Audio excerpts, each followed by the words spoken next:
In the morning when I'm driving, I really come alive when I listen to my Ronnie, I listen to my Ronnie Q.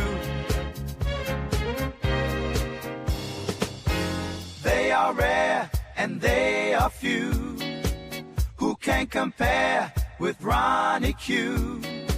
So grab a chair, she's coming through. She's on the air, it's time for Ronnie Q.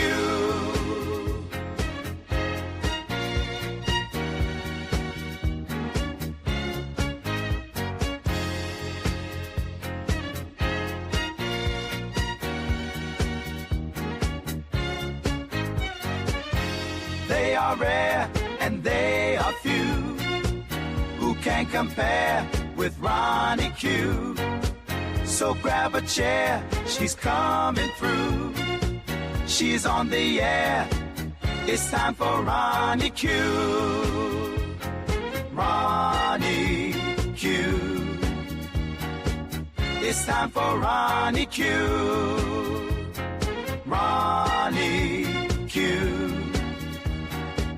It's time for Ronnie in the morning while I'm driving. Ronnie, I really come alive when it's time for Ronnie Q. I listen to my Ronnie. Ronnie, I listen to my Ronnie. It's time for Ronnie Q.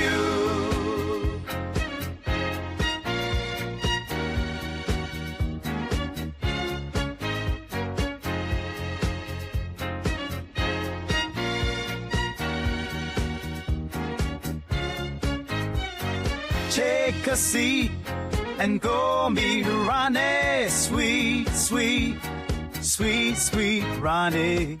No day complete without my Ronnie. She can't be beat. Sweet, sweet Ronnie.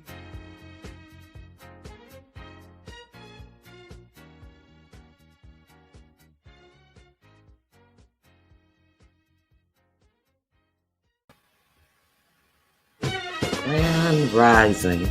Oops. Oops. Hold on 1 second.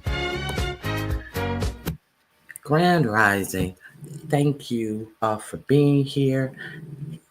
What are you crying for? I'm not going to steal that. Hey, Madison. Grand Rising. I hope you hit the like button as you came in. Let me remove this. How are you doing today, Madison? I hope you're doing well. I heard this. Somebody sent me this, and I just really want to play this. I think it is a lot of us. Some of us need to hear about this right about now. Where is it? Here it is right here.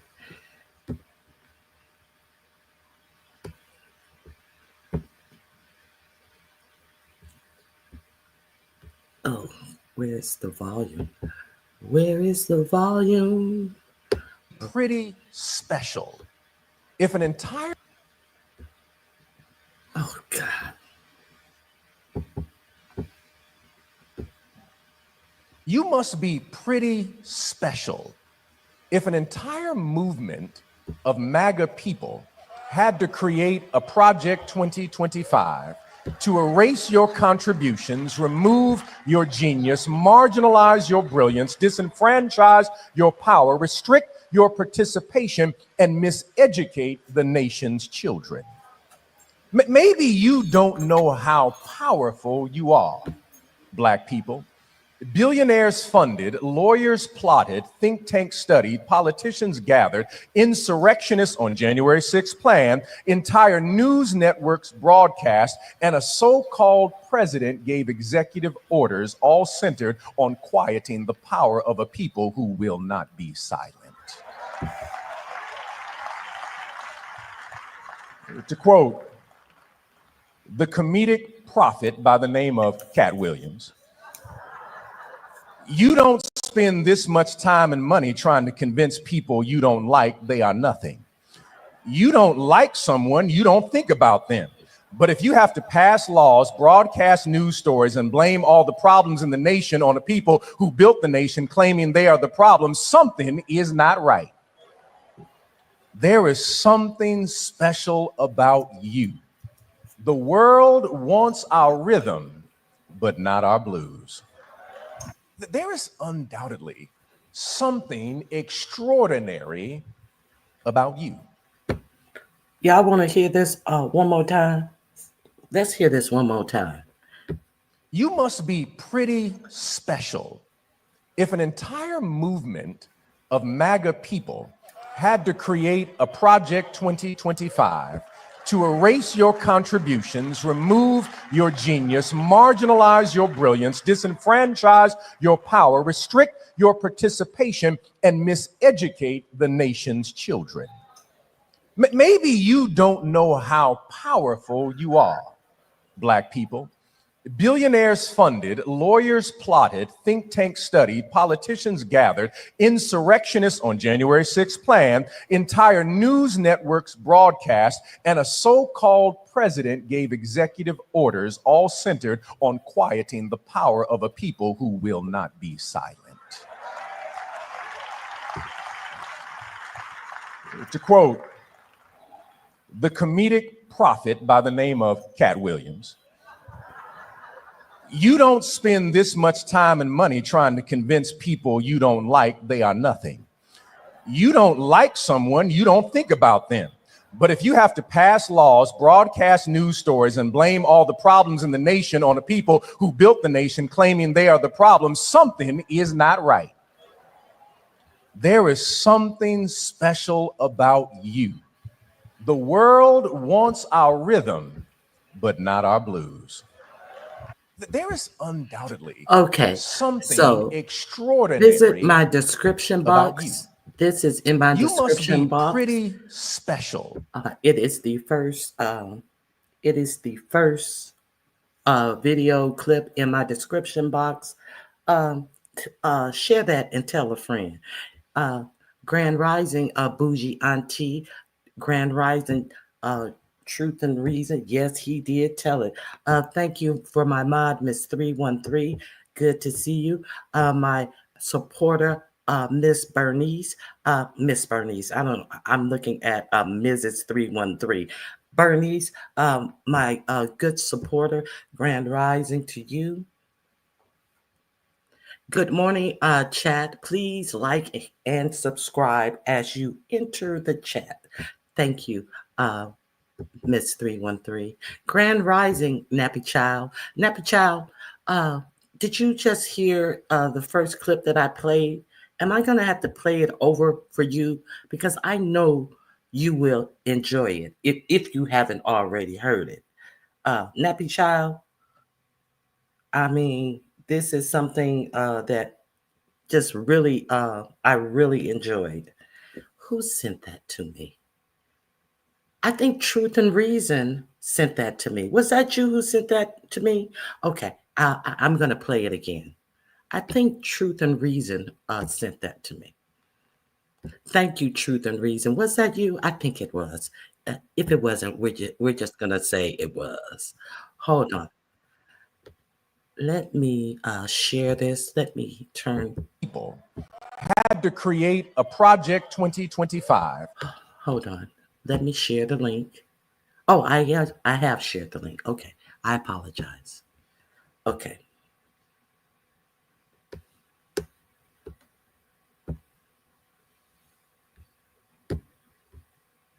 Let me turn the volume on. Here we go. Something extraordinary about you. You must be pretty special if an entire movement of MAGA people had to create a Project 2025 to erase your contributions, remove your genius, marginalize your brilliance, disenfranchise your power, restrict your participation, and miseducate the nation's children. Maybe you don't know how powerful you are, Black people. Billionaires funded, lawyers plotted, think tanks studied, politicians gathered, insurrectionists on January 6th planned, entire news networks broadcast, and a so-called president gave executive orders, all centered on quieting the power of a people who will not be silent. To quote the comedic prophet by the name of Cat Williams, you don't spend this much time and money trying to convince people you don't like they are nothing. You don't like someone, you don't think about them. But if you have to pass laws, broadcast news stories, and blame all the problems in the nation on the people who built the nation, claiming they are the problem, something is not right. There is something special about you. The world wants our rhythm, but not our blues. There is undoubtedly something extraordinary about you. Okay, so that's how it started off. I clipped it as I was trying to get the volume up, but please share that with some of our brothers and sisters and tell them do not be dismayed, because that was a word, a word, a word. Okay. And I appreciate you, Truth and Reason, for sharing that with me. And if you learned something today, because obviously they don't want our children, our grandchildren to learn anything else. I'm sure most of you. It's in the description box. I'll drop it right here too, though. It's the, you know where to find the description box.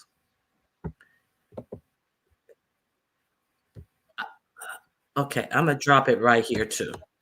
It's in the description box. The very first link in the description box. I think, what is it entitled in my description box? It is entitled Preach. That is the link. Okay. So let me press send. There it is.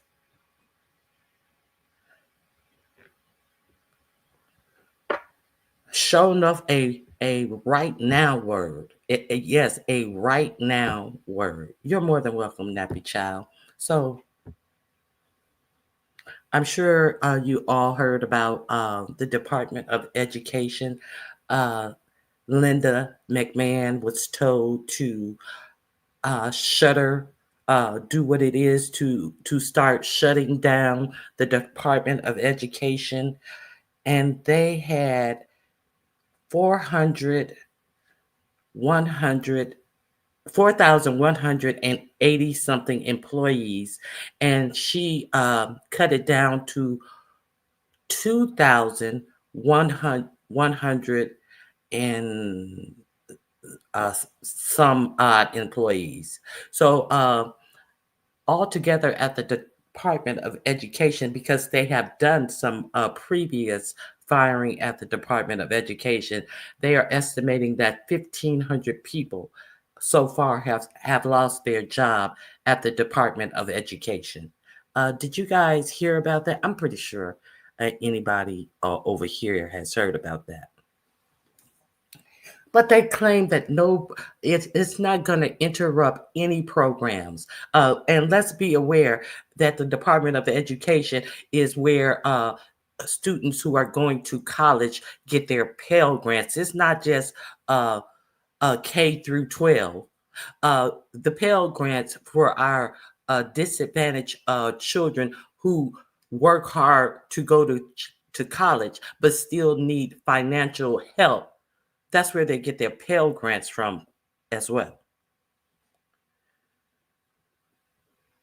They will they will be trying to find them in about a month.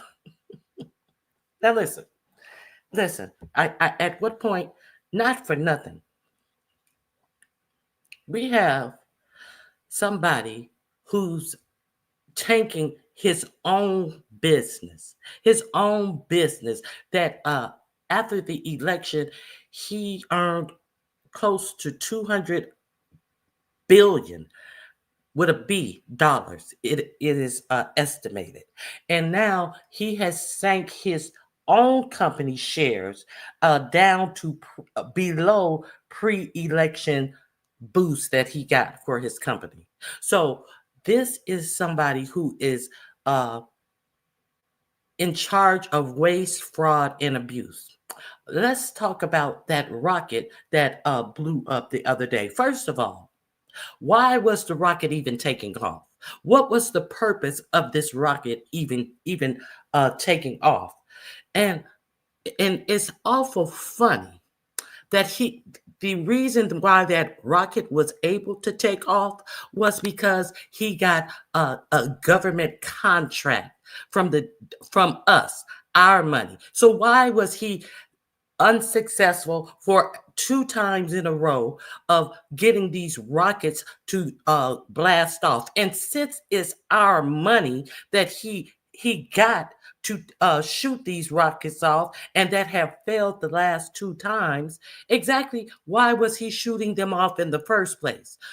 Don't we have the right to know, since it's our money that propped his company up and gave him these contracts? And so if the first rocket failed and he has gotten more defense contracts after that first, well, that wasn't even the first, the most recent rocket, not the most recent, the rocket before the most recent one failed, he got another government contract after that happened, and now he's blown up another rocket. At what point do we stop giving this man government contracts? So if we let's really talk about waste, fraud, and abuse. Let's really look at the privatization of all our agency under the guise of we're wasting money. Our government agency is spending too much money to take care of who? The people who pay the most taxes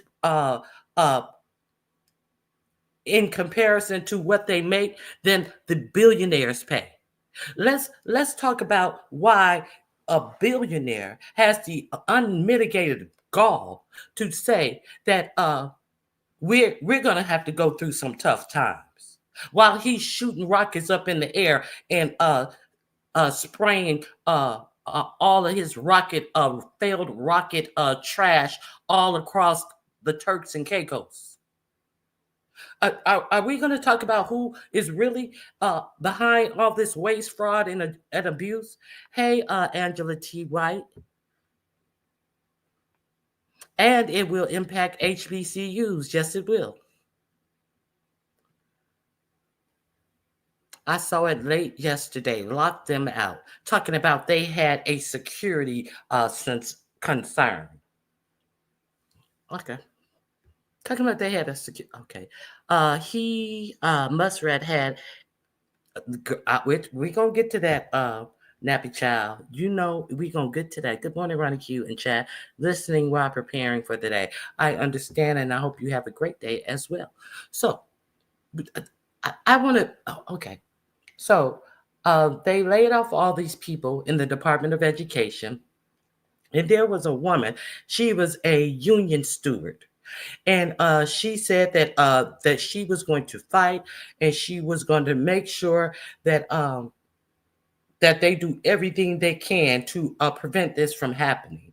And from what it sounds like she was an attorney as well. And they said 10 minutes after she went out and said that statement, they fired her as well. And they fired all of the other, I think it was the head shop stewards for the Department of Education. And what she had to say was the only people, and then they put out a statement, Linda McMahon put out a statement and talked about, oh, it was so tough to do it, but I got the word from 4547 that I needed to start shutting this administration down. Well, why would you even want the job to shut down the education of American children. You see, you went in the job knowing that this is what he had planned to do, and you hemmed and hawed and didn't answer the question about if a teacher is teaching Black history, will they lose federal funding? Oh, I had to check with the administration on what they want and this, that, and the other, and hemming and hawing, and knowing goddamn well your whole mission is to destroy the education of the American children. Let's be real clear. Okay, so they're cutting out FEMA, so the states are going to be responsible, like in the for all of those California fires, for hurricane, for earthquake damage, for what other tornadoes, everything. These states are going to be responsible for that. And now on top of that, they're going to be responsible for schools, for divvying out school to millionaires and billionaires so they can make money off of your children going to school, so they can privatize education. This is what's going on. Talking about they're going to be giving out vouchers. Okay. Plus, this wrestling expert billionaire has qualification. Plus, this wrestling expert billionaire has qualifications to make these decisions. Didn't she lie about teaching? She also lied about the case that was brought up against her and her husband about these ring boys allegedly getting touched in inappropriate ways by other staff members of the company that she was running. And they just happened to drop the charges when 47 decided to make her the education secretary. Character says, by the time this 4 years is over, they're gonna about 10 trillion in that sovereign wealth fund. I think you mean they're gonna have about 10 million in that sovereign wealth fund. Hey, Voodoo, Grand Rising. 47 is so incompetent. Congress is responsible for the budget of these old agencies. Okay, so now they have passed the continuing resolution to keep the government open. And Donald Trump going to take at least 2 trillion of it, and they're not going to charge him with shit. He is the president, and as long as the Supreme Court said, as long as he think that he's doing something within his presidential powers, he cannot be charged with any crime. So what about the emolument clause that he is not supposed to proffer? He is supposed to divest from all of his business interests. They have never talked about that. Why? Because he's never done that.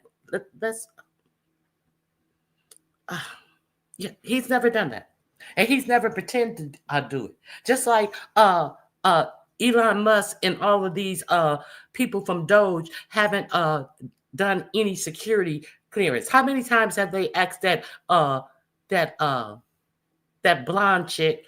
Have they gone through the security clearances to the extent of that they have all our information that other people who work in these agencies have had to go through? What they can tell you is the IRS, the Treasury Department, they've onboarded the people from Doge. So technically they work for the Treasury Department. Technically they do work for the IRS, but you didn't.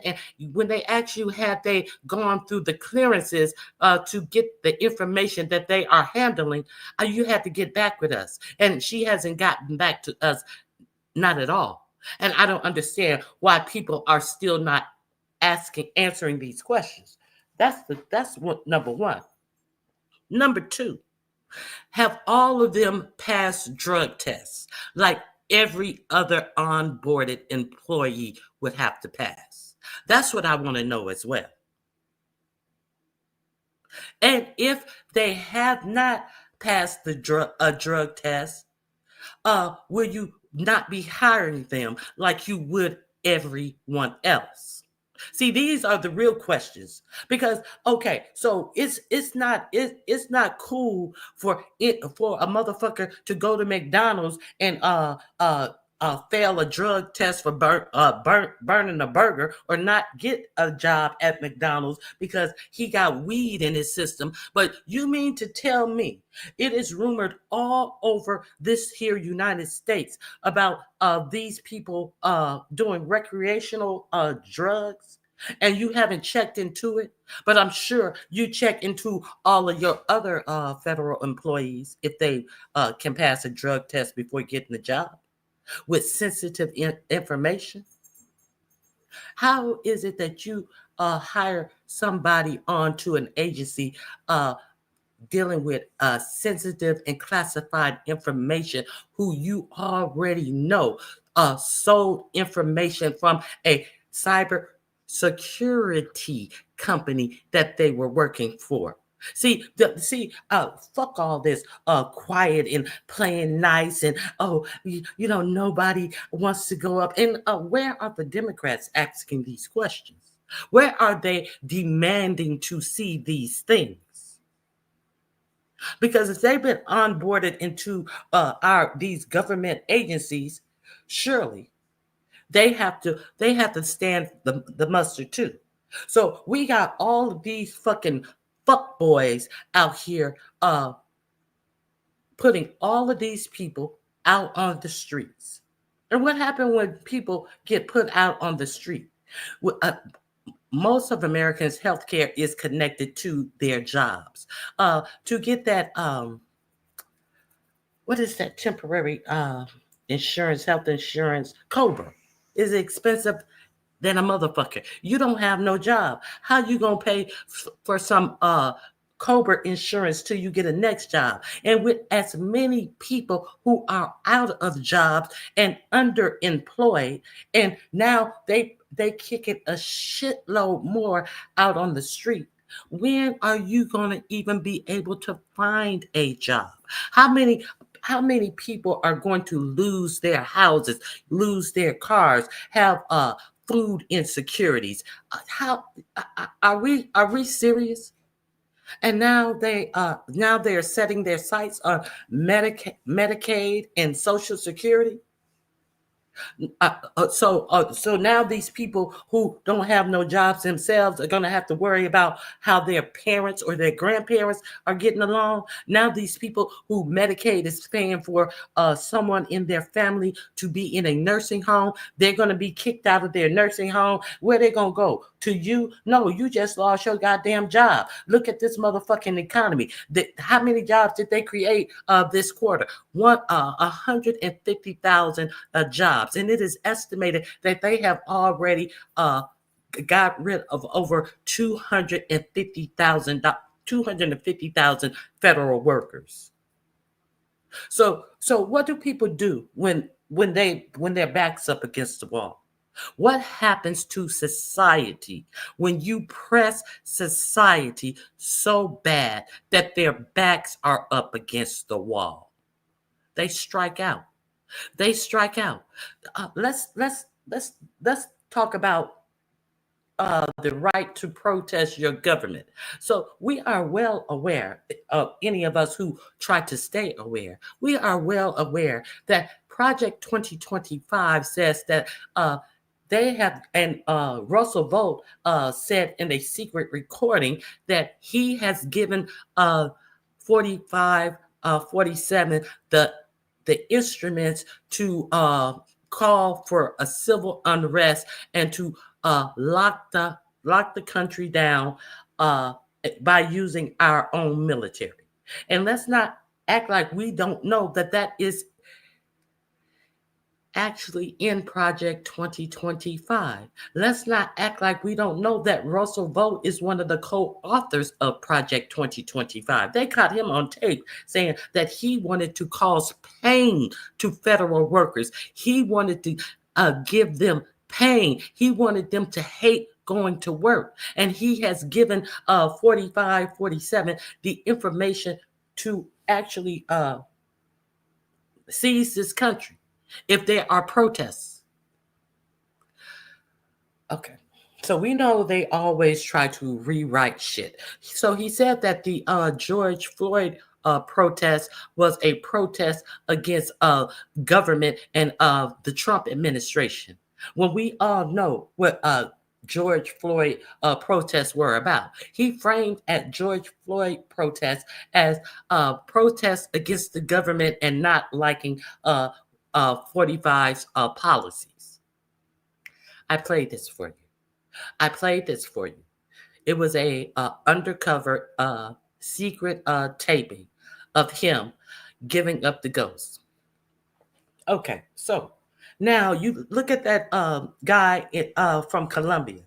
Now, they have not charged him with any crime. He has a green card, which means he doesn't have a visa.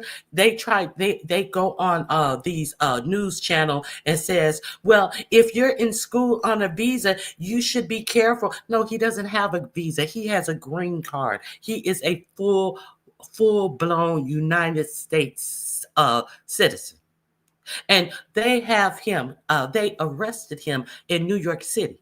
And they have him in jail somewhere in Buckfuck, Louisiana, talking about they're going to deport a American citizen whose wife is 8 months pregnant. And they told her, if you don't get out of our way, we're going to arrest you too, when she is a born United States citizen.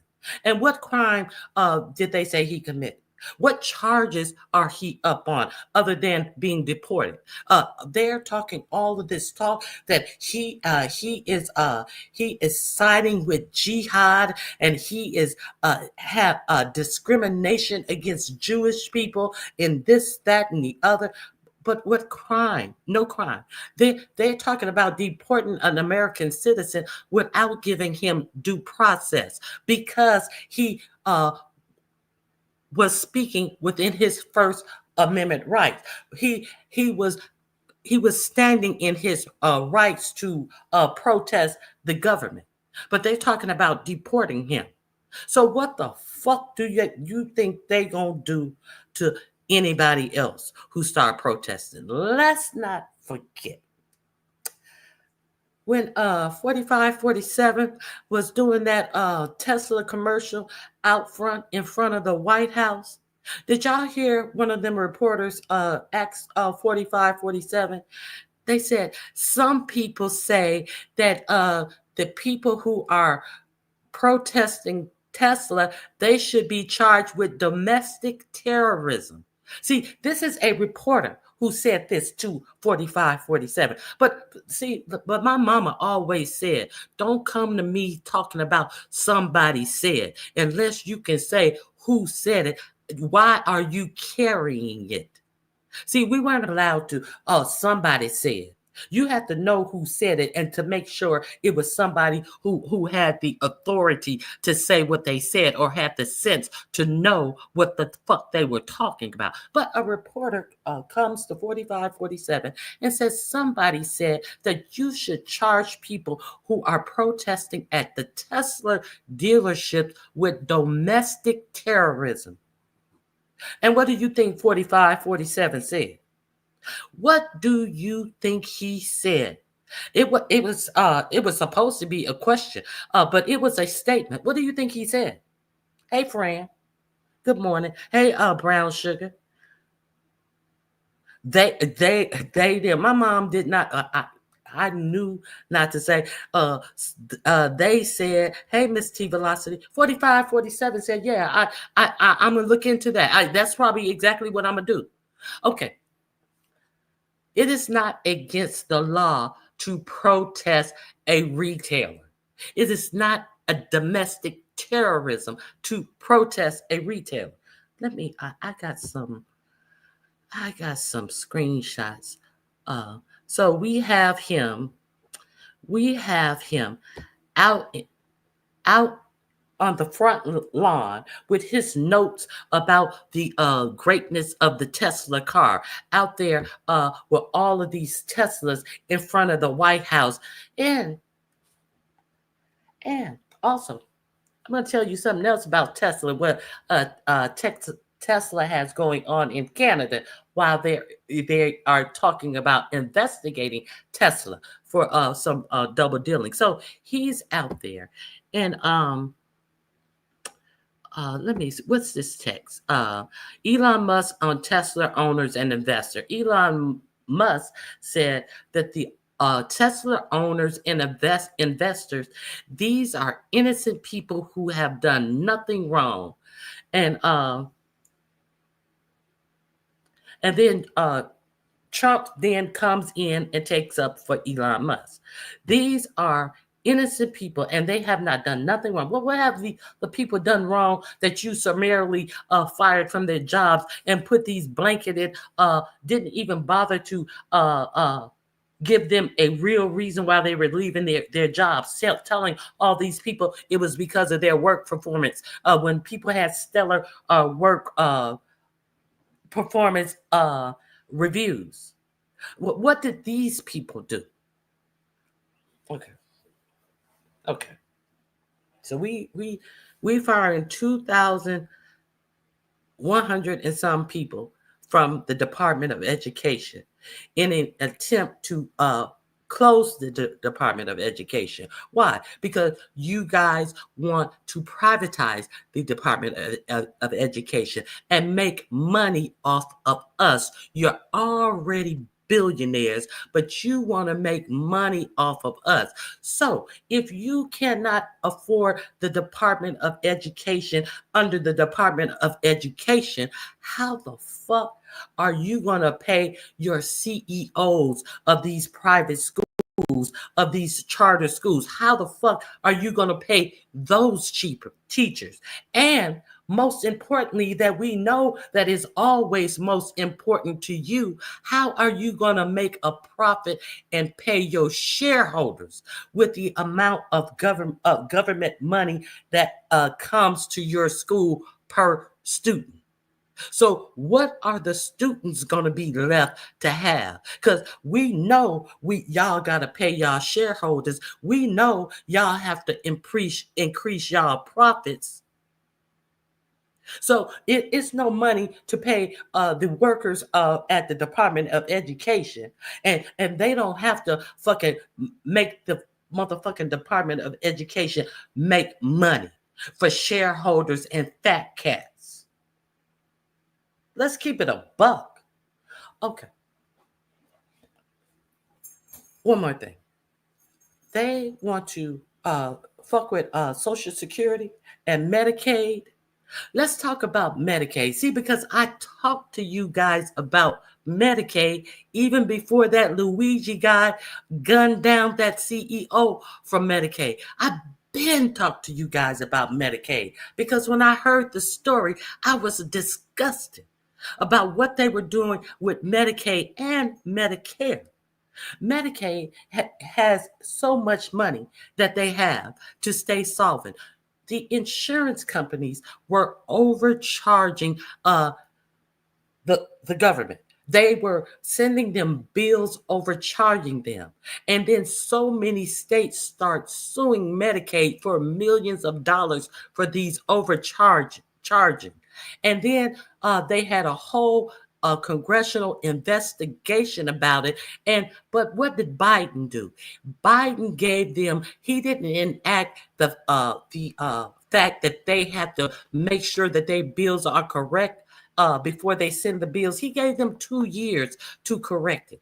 2 years to correct it. What insurance company has made the highest profit? United Healthcare. United Healthcare and Humana has been sued for fraud for those very reasons, for charging Medicare. And why is this important? This is important because Medicare has a certain amount of money that they have to distribute among all of the poor people who needs a doctor and are able to get on Medicare. Let's not act like they are working poor who are just make a little bit too much that they can't even get on Medicare. So they are allowing these insurance companies whose profits only increase and increase and increase. United Healthcare had some crazy, I can't remember what the profit was. It was in the billions of dollars in 2023. And last year it was like $10 billion more than it was the year before. So this is how they're getting their money. And Biden gave them 2 years to correct this.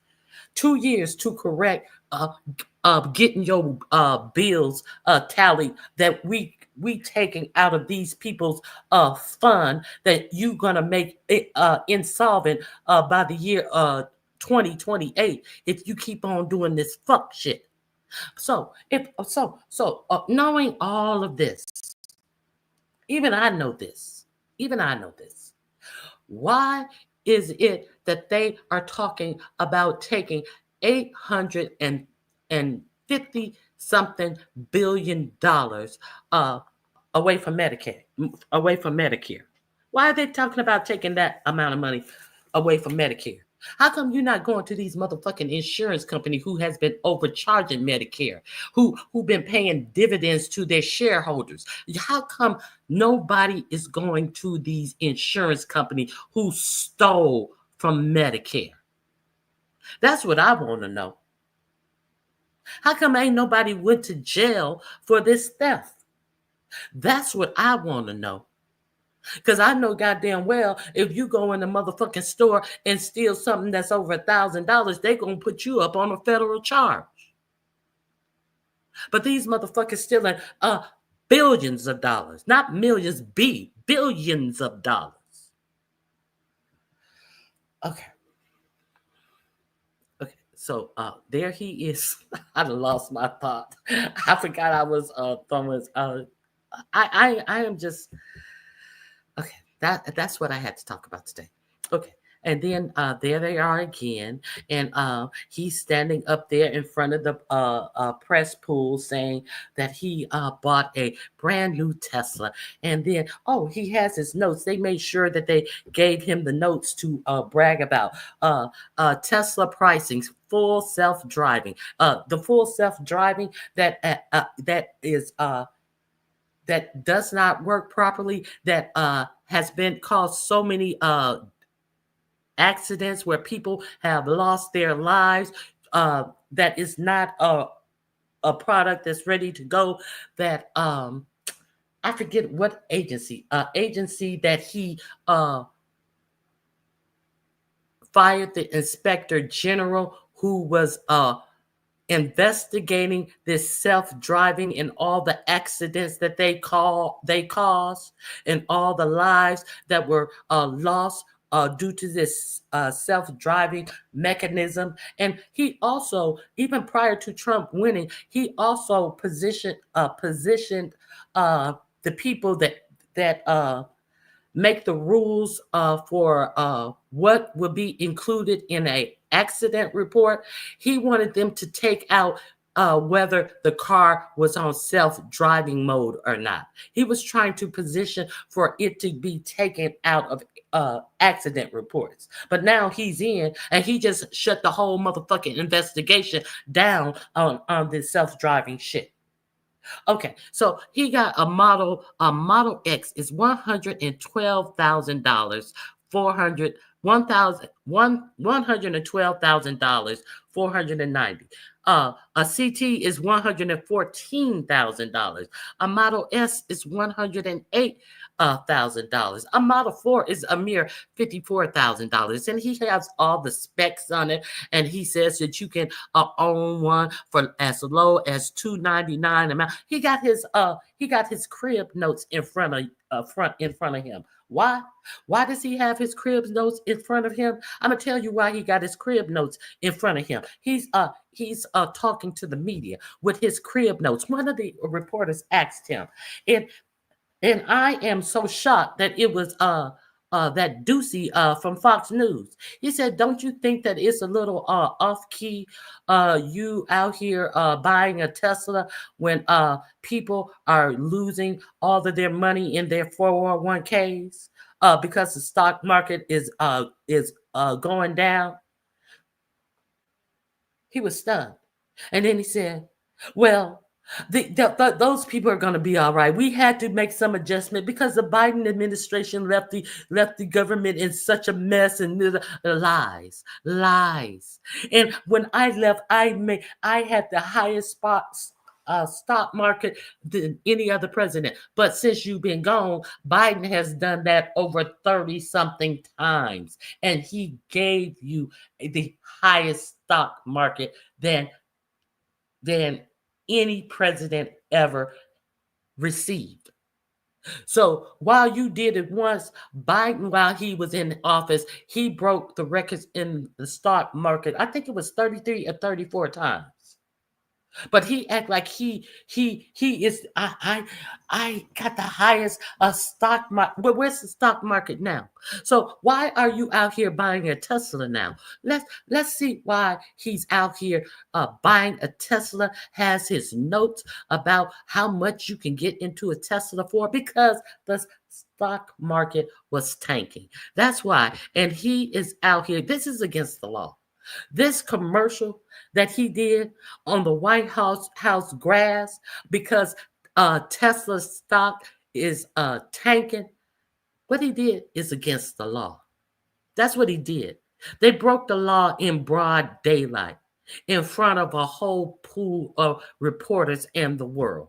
So let's see what he had to say the night that Tesla was tanking. When Elon Musk came to the White House, asked, oh, no. Let me put that one down. Okay. Let me tell you. I forgot I had that one. Okay. Let me tell you what he said the night Tesla was tanking. What he said. He said, to the Republican conservatives and all great Americans, Elon Musk is putting it on the line. That's when his hold on one second. Let me close this door.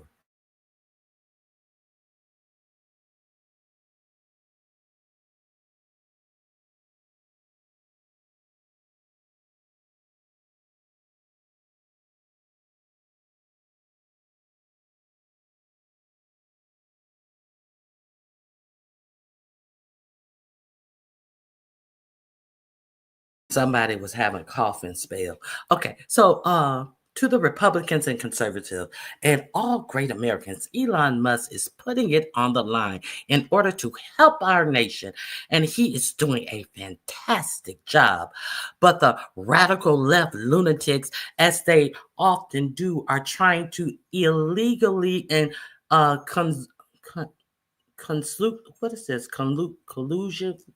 collusionality.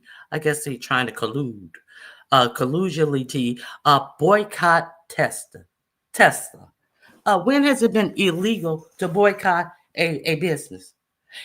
The radical left lunatics, as they often do, are trying to illegally boycott Tesla, one of the world's great automakers, and Elon's baby. These people who he's firing for their job for no cause have real babies. And let's be clear. Let me go on. In order to attack and to do harm to Elon and everything he stands for. What the fuck he stand for? What the fuck is he standing for?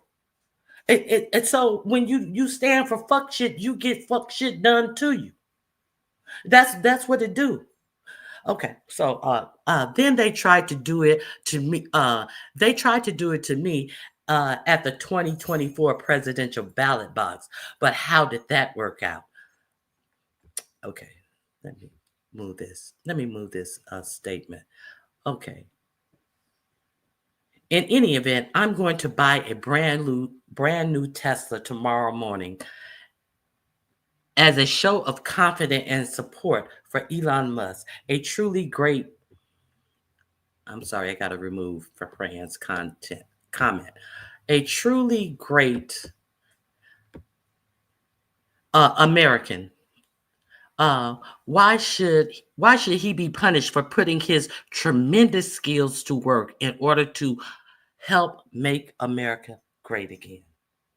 So you have your president who saw that his stock was tanking and had gone down to below the levels prior to it going up after Trump was elected.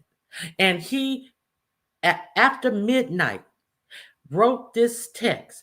After he's up late at night, worried about Elon, the one who pumped over $200 million in his campaign, the campaign that he won. And what was so important about that? He didn't have to be sentenced for jail time for the shit that he's already been found guilty of.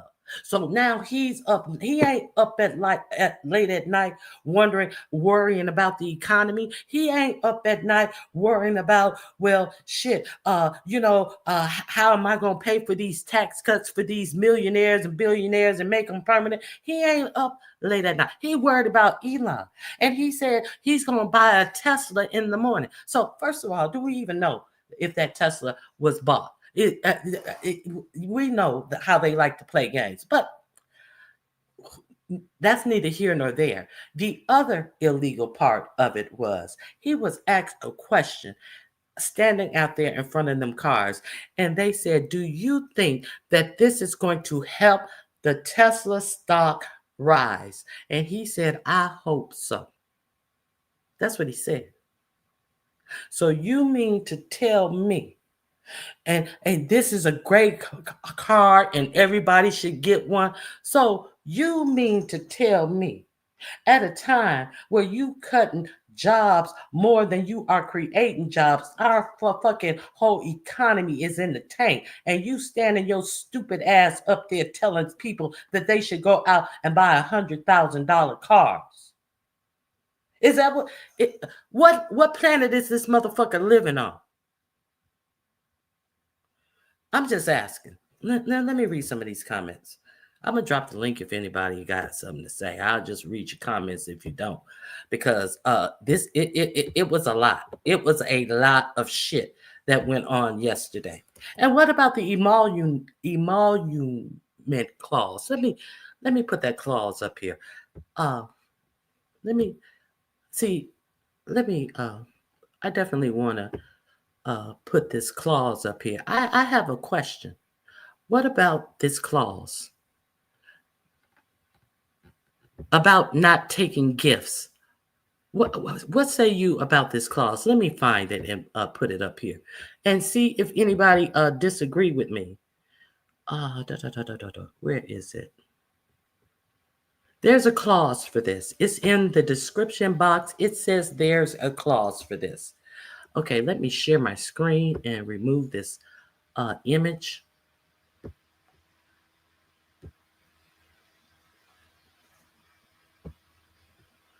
Okay, let me remove this banner. Can y'all help me get down to the nitty gritty on this? I need y'all help. Oh, that's not what I'm trying to remove. I'm trying to remove this picture. Okay, so I think I have to enlarge it. Bear with me, people. I apologize. I can't see. Ronnie Hugh, what is the emolument clause that you speak of? The emoluments clause that you speak of so much. Uh, it is a clause that is also called the Foreign Emoluments Clause. It is a provision of the U.S. Constitution, Article 1, Section 9, Paragraph 8, that generally prohibits federal office holders from receiving any gift, payment, or other thing of value from a foreign state or its rulers, officers, or representative. Okay, so and it goes into saying more, but Ronnie Hugh, uh, uh, he wasn't getting a gift. He was paying for the car. So does that clause doesn't even apply. So I just read a little bit further where they clarified some stuff. And Elon Musk is not an elected official. You got that wrong. 4547 is the elected official. Let me see. Where? Okay, here we go. Let's go down a little further. I hate these things with all these. Although there has been some debate regarding the exact meaning and scope of the Foreign Emoluments Clause, nearly all scholars agree that it applies broadly to all federal office holders appointed or elected, up to and including the president. So wasn't Elon Musk appointed? So isn't the gift that he is getting coming from the president? And isn't the gift a boom, trying to boom his uh, Tesla stock? Am I wrong? Okay, the link is in the description box. Read it for yourself. Am I wrong? Somebody tell me if I'm wrong. I can be wrong, but that's what I got from it.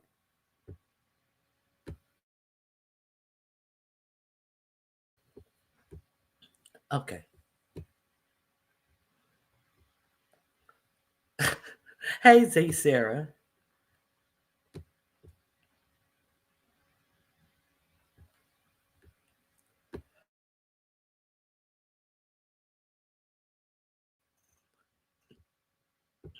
Okay, a click and a view, not this one. What do you mean by not this one? I am just getting back to the chat. That it was given to him, that part. So he doesn't buy from an American automaker. Hey, Tanya. Hey, a click and a view. I see. Okay. Hey, really be. Yeah, and yes, they broke the law in broad daylight. Yes, they did really be. And if Tesla stock drops below $1.09, that means he may default on the loans he took to buy Twitter. Musk is desperate. Okay, let's talk about this too. The one I showed you by mistake. You know who Musk went to get the money so that Tesla wouldn't go under? Do you know who he went to get that money? He went to the Barack Obama to get that money.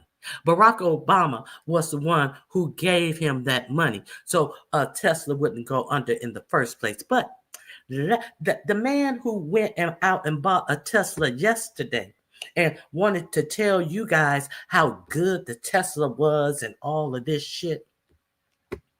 What did he say when he came in office behind Barack Obama about electric cars?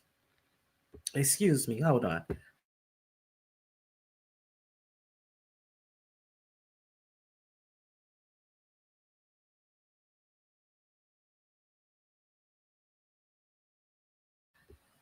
Okay, so after Obama saved Tesla, this is what he had to say about electric cars.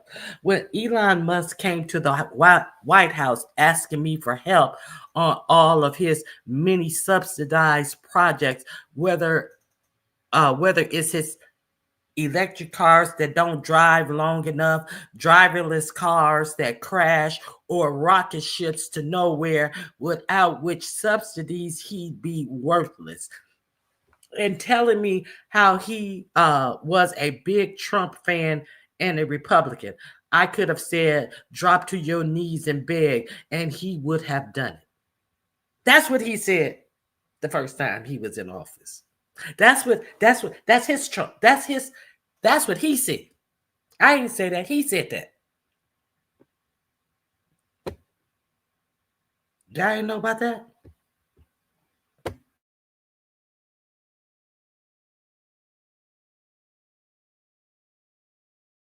So you know he's a loser. And you know that he gets all his money through subsidies. But you're going to let him come and wreck the regular man's job.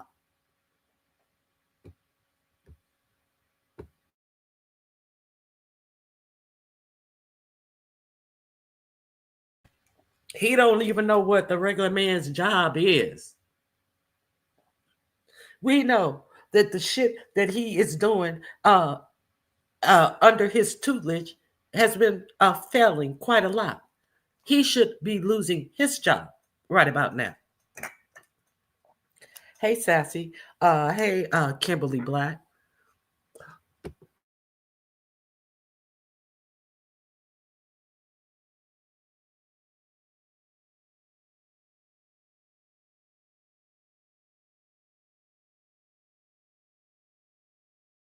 No, I ain't gonna shut up, Truth and Reason. I am not gonna shut up. See, he already knew what it was. But why is he so peachy keen now? Because 45-47 was waiting on that judge to hand down that sentence. And with the help of the muskrat propping up his election, he didn't have to go to jail. With the help of the Supreme Court, who knows? He may try to stay in office indefinitely. So the country is truly, truly, truly up for sale.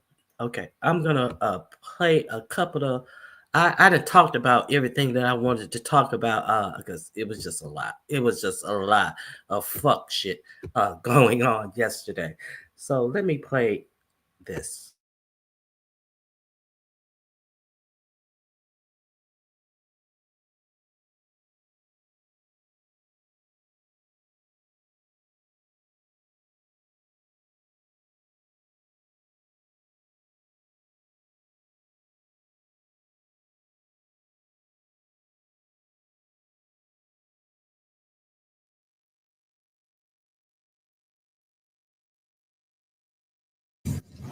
Started with a sort of mysterious notice this afternoon, a reference to security concerns that went out to all employees at the U.S. Department of Education. Quote, beginning today at 6 p.m., all Education Department offices will be closed for security reasons. Employees must vacate the building by that time. This notice also said all Education Department offices would be closed tomorrow and no employees would be allowed in. Now, this notice had no details about what these security reasons were, but it was pretty clear what was coming. After all, we've been through this a couple of times already now. It was just over a month ago when people who work at USAID got an email saying their office would be closed the next day and they shouldn't come to work. That was right before Trump set about completely dismantling that whole agency. Employees at the Consumer Financial Protection Bureau, same thing, sent a very similar note saying their office would be shut for the following week, just as the White House ordered the entire agency to stop all of its work. And sure enough, tonight, just after the 6 p.m. deadline for Education Department workers to vacate their offices because of some security concern, Trump Education Secretary, the billionaire pro wrestling executive Linda McMahon, announced that her department is cutting its workforce in half. They will begin firing more than 1,300 people from the Education Department tonight. And then, of course, she went straight to Fox News. That was the president's mandate, this directive to me. clearly is to shut down the Department of Education, which we know we'll have to work with Congress, to get that accomplished. But what we did today was to take the first step of eliminating what I think is bureaucratic bloat. And that's not to say that a lot of the folks, it's a humanitarian thing too. A lot of the folks that are there, they're out of a job. But we wanted to make sure. Their jobs was a humanitarian thing, but they're out of a job. They were just broke. Their jobs didn't do anything to advance education. They were just broke. Let's continue. That we kept all of the right people, the good people. If you find yourself starting to feel a little tug on your heartstrings for those 1,300 people who are out of a job tonight at the Education Department, don't worry. We kept all the good people. We kept all the good people. The 1,300 people who are getting fired tonight, they just aren't. They're not good.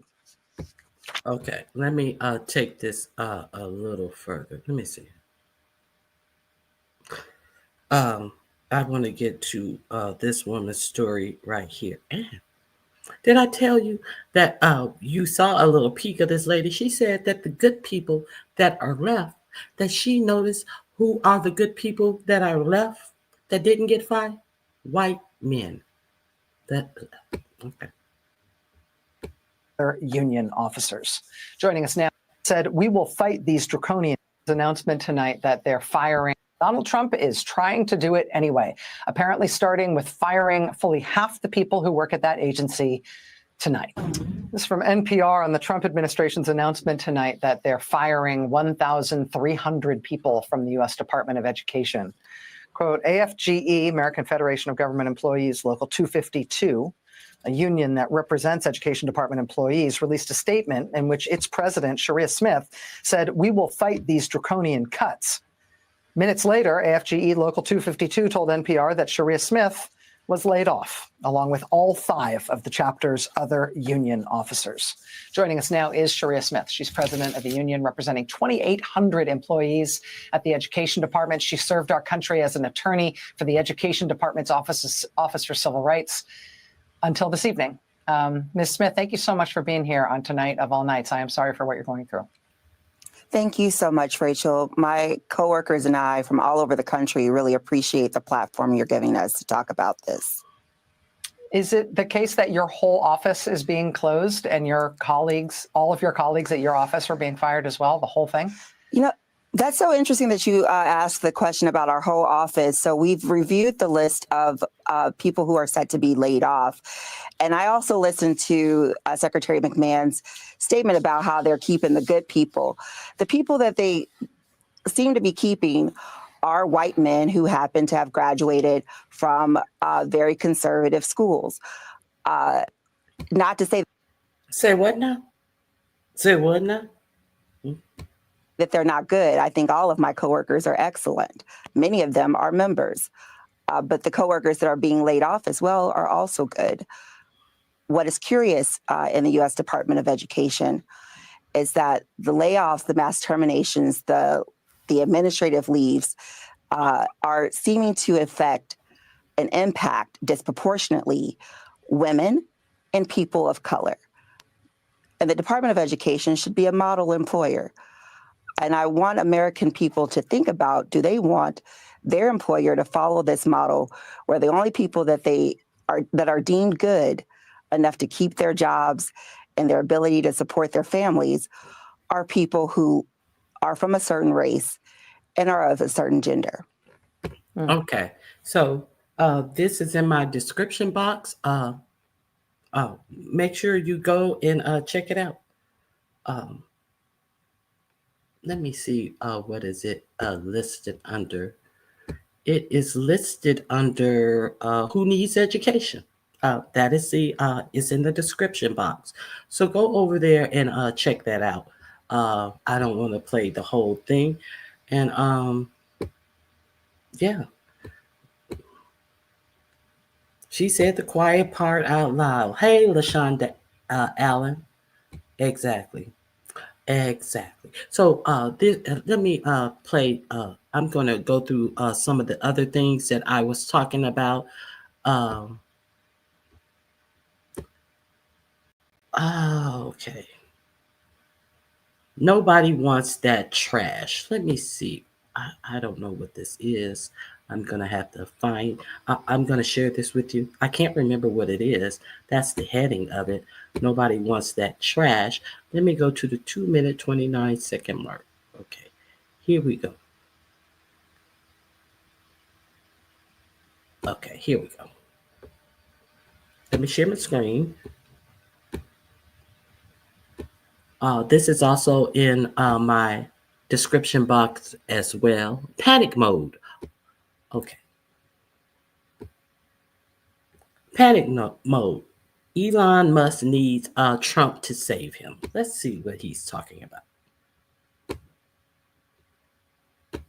That is what we could all hope for. Before we jump into this tweet, can I remind you guys that just a year or two ago, Trump posted on Truth Social, quote, "When Elon Musk came to the White House asking me for help on all of his many subsidized projects, whether it's electric cars that don't drive long enough, driverless cars that crash, or rocket ships to nowhere without which subsidies he'd be worthless, and telling me how he was a big Trump fan and Republican, I could have said, drop to your knees and beg, and he would have done it." And, I think this post really shows deep down who both of these guys are. Elon Musk is very, very transactional in the sense that he just wants government subsidies. Trump is basically calling him leech and saying your business would be nothing without government subsidies. So come.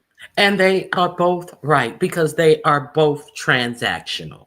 They are both exactly right. They see each other. Drop to your knees and beg, and we can be transactional. And it shows for Trump that it kind of works. I mean, Elon Musk did get the subsidies he was asking for. Elon Musk did kiss up to Trump, and look where we are in 2025. But this brings us on to today. Actually, they don't have any direct connection. I just thought it would be interesting to remind you guys. This is how Elon Musk. Okay, let me go a little further. I read this to you guys. Okay, let me see. Yeah, go check out Adam Mokler. He's a good commentary. Increasing protests over the high-profile political role. It spiked up to 500. It doubled, and now it's dropped below election day prices. Tesla shares plunged on yesterday, hitting their lowest point since before Election Day as investors registered the impact of falling sales and increasing protests over the high-profile political role that Elon Musk, the company's chief executive, has taken on. At the close of trading, the electric car maker shares were down more than 15% for the day and more than 50% from a mid-December peak. Why don't we just pull up the chart before we finish Donald Trump's tweet? If we look at yesterday, this is just Monday, the markets have not opened for today, we see that Tesla dropped 15%. Oh no, it just reset for the day, actually. Tesla had dropped 15%. Now, if we go to 5 days, Tesla has dropped 18%. Not good for a 5-day period. Why don't we check out a month? I think this is very indicative of how the Trump presidency is going. Over the past month, we see that it's down 32%, which is not good whatsoever. It's basically wiped out months and months of gains. That's why Trump is on Truth Social saying the left is trying to illegally boycott Tesla in order to attack and do harm to Elon and everything he stands for. They tried to do it to me at the 2024 presidential ballot box, but how did that work out? This dude is trying to use the office of the presidency to pump up sales in a private company because Elon Musk is losing the wealth that Elon uses to leverage political power. It says, I'm going to primary you. I said all that, but go check him out. Now, let me see if you guys. Okay, so I'm kind of curious. What do you think the success rate of Chicago cops is in solving crimes? What success rate do you think they have? The Chicago the police department. Can anybody tell me? Do you think that they are on top of it? We always hear about, oh, how many people got unalived in Chicago on Fox News and stuff. How good do you think that their police department is at solving crimes?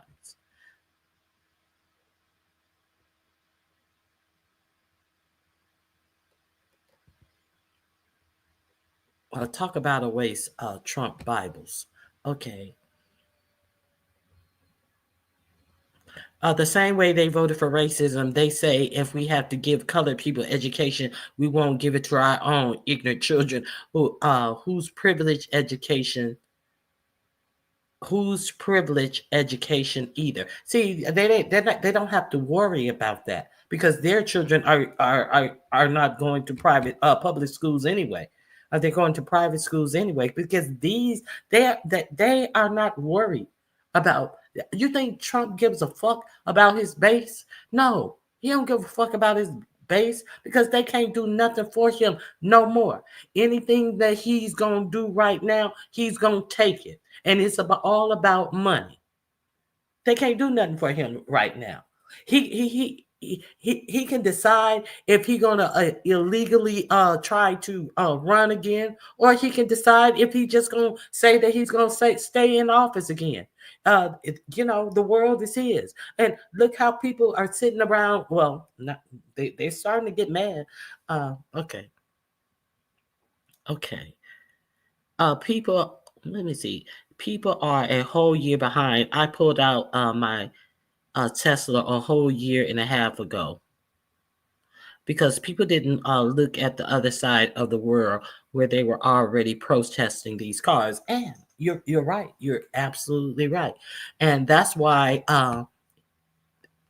it's just not in the United States. It has been going on, and they have banned that the truck from England because of its sharp edges and the weight of the car. So they have banned the Tesla truck in the UK.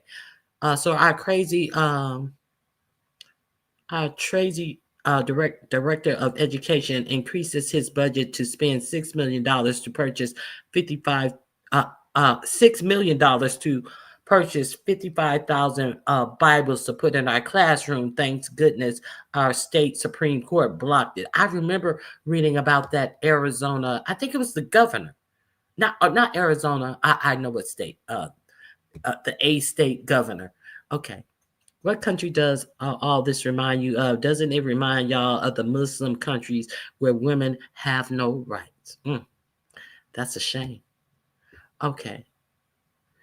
Get ready. If you never pulled all of your assets, save your money in a shoebox. You better learn quickly. You definitely better learn quickly because the motherfucking heist is on.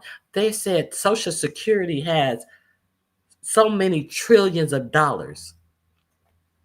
They're trying to privatize Social Security. Trust and believe. So the robber barons can go in there and ramshack that place. That's our money. And they keep on using this word entitlements as to make people want to have the argument, well, you're getting something for free. No, this is our money. This is our money. Okay, so I highlighted that. Why don't you please scroll up to my comment about Sarah McBride. Hey, Detach. Let me see.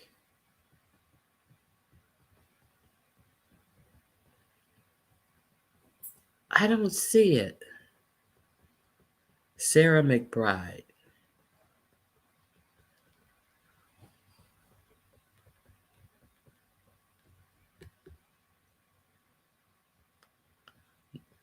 Let me see if I can find it. I didn't go far enough.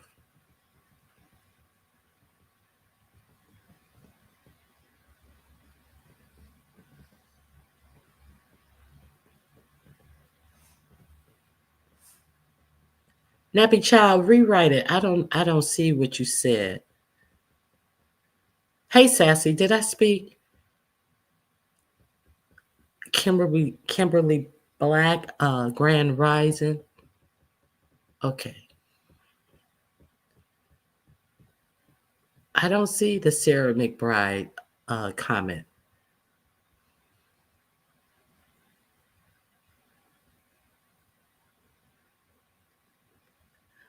Okay, so the reason why I was asking you about the Chicago cops is because of this right here. This is the reason why I was asking you about the Chicago cops. Do they have absolutely nothing the fuck else to do? Is this what all the Chicago cops have to do? Have they ran out of people to arrest? Have they run out of? Have they solved all of these unsolved murders in their city that they can stand up shoulder to shoulder to protect a Tesla dealership from protesters? Are you fucking kidding me? I thought that this was the richest man in the world. You mean to tell me that he can't pay for his own security company to stand shoulder to shoulder to protect his fucking assets? I think that these Chicago police officers are paid with taxpayer dollars, but they standing up there shoulder to shoulder to protect the richest man in the world's fucking property. How disgusting is this shit? Did y'all know about that? Did y'all know about that? They are pulling OSHA 11s right in our faces. People are still not mad enough. Every day is a dire situation. You are exactly right. They are bold with it, and trying to. We are paying for the cops, and the cops are preventing us from exerting our rights per this richest man in the world who don't give a fuck about them either. But they are the ones who coming up against us from exerting our rights to protest. This shit is way crazy. That's what I'm gonna put this link. I forgot to add that. I thought about that as that other thing was playing. I'm gonna drop this link in the chat if you guys want to read this article, because I find that quite disturbing. I really do. With all of the shit that Chicago cops could and should be doing, that this is the best that they could do. It's a long link, but that's the link. Okay, let me see. Is something else I want to show you guys.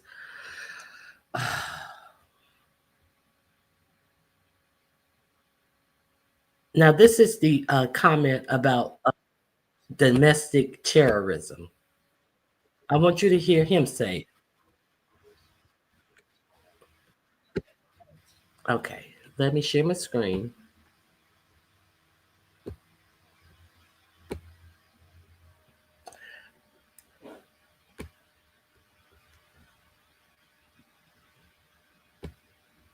This is called Trump Turns the White House into a Tesla Showroom. Go with me now. Tesla dealership this weekend? If so, what? It does. He said, well, you buy a Tesla? Do you think it will boost Tesla stock? Well, I hope it does. Well, I hope this is one of the article of impeachment that they put on your ass and throw you swiftly out of office. And then the other reporter asks, was this your intention? And then he gives some mealy-mouthed answer. Let's continue. They shouldn't be hurt. He's a great patriot. I would do that. I would do it. Somebody said they should be charged as domestic terrorists. I'll do that. I will do it. Because they're boycotting Tesla. He will do that. Do you hear this? See, he is so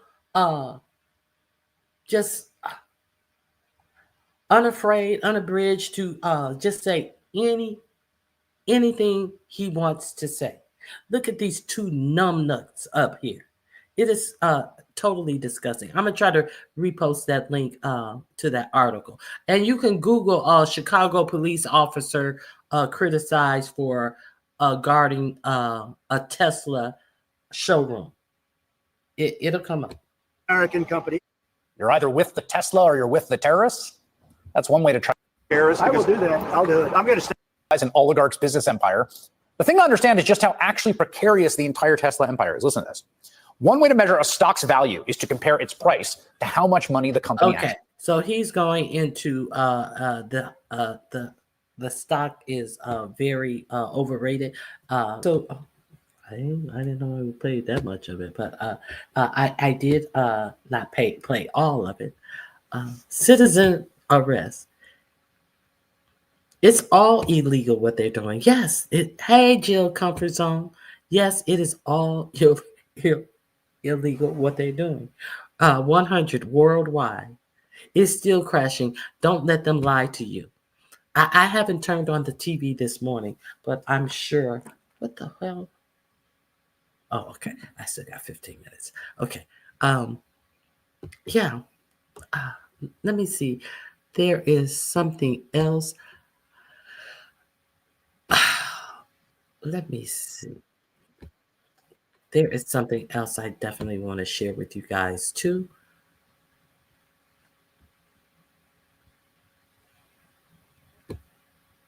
Let me get to it. Let me see.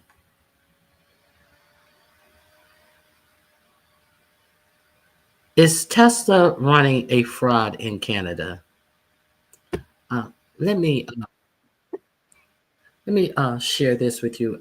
This is the first time I heard about this, but there was some type of rebate that they would get for the owners if they bought electric cars, and some type of way Tesla found out when the tax offer was ending, and instead of just saying, okay, well, this is the amount of cars that we sold, Tesla is alleged to have said that quite a few numbers were sold in their dealership, and they collected the money from the Canadian government. So I have a hard, because I have a, you remember when they were doing the cash for cars? Obama did the cash for cars thing, and you would get so much money back if you bought a new car. Well, it's kind of like that they were given for electric cars. Let me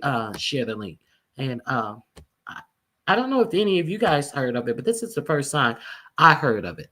So let's listen.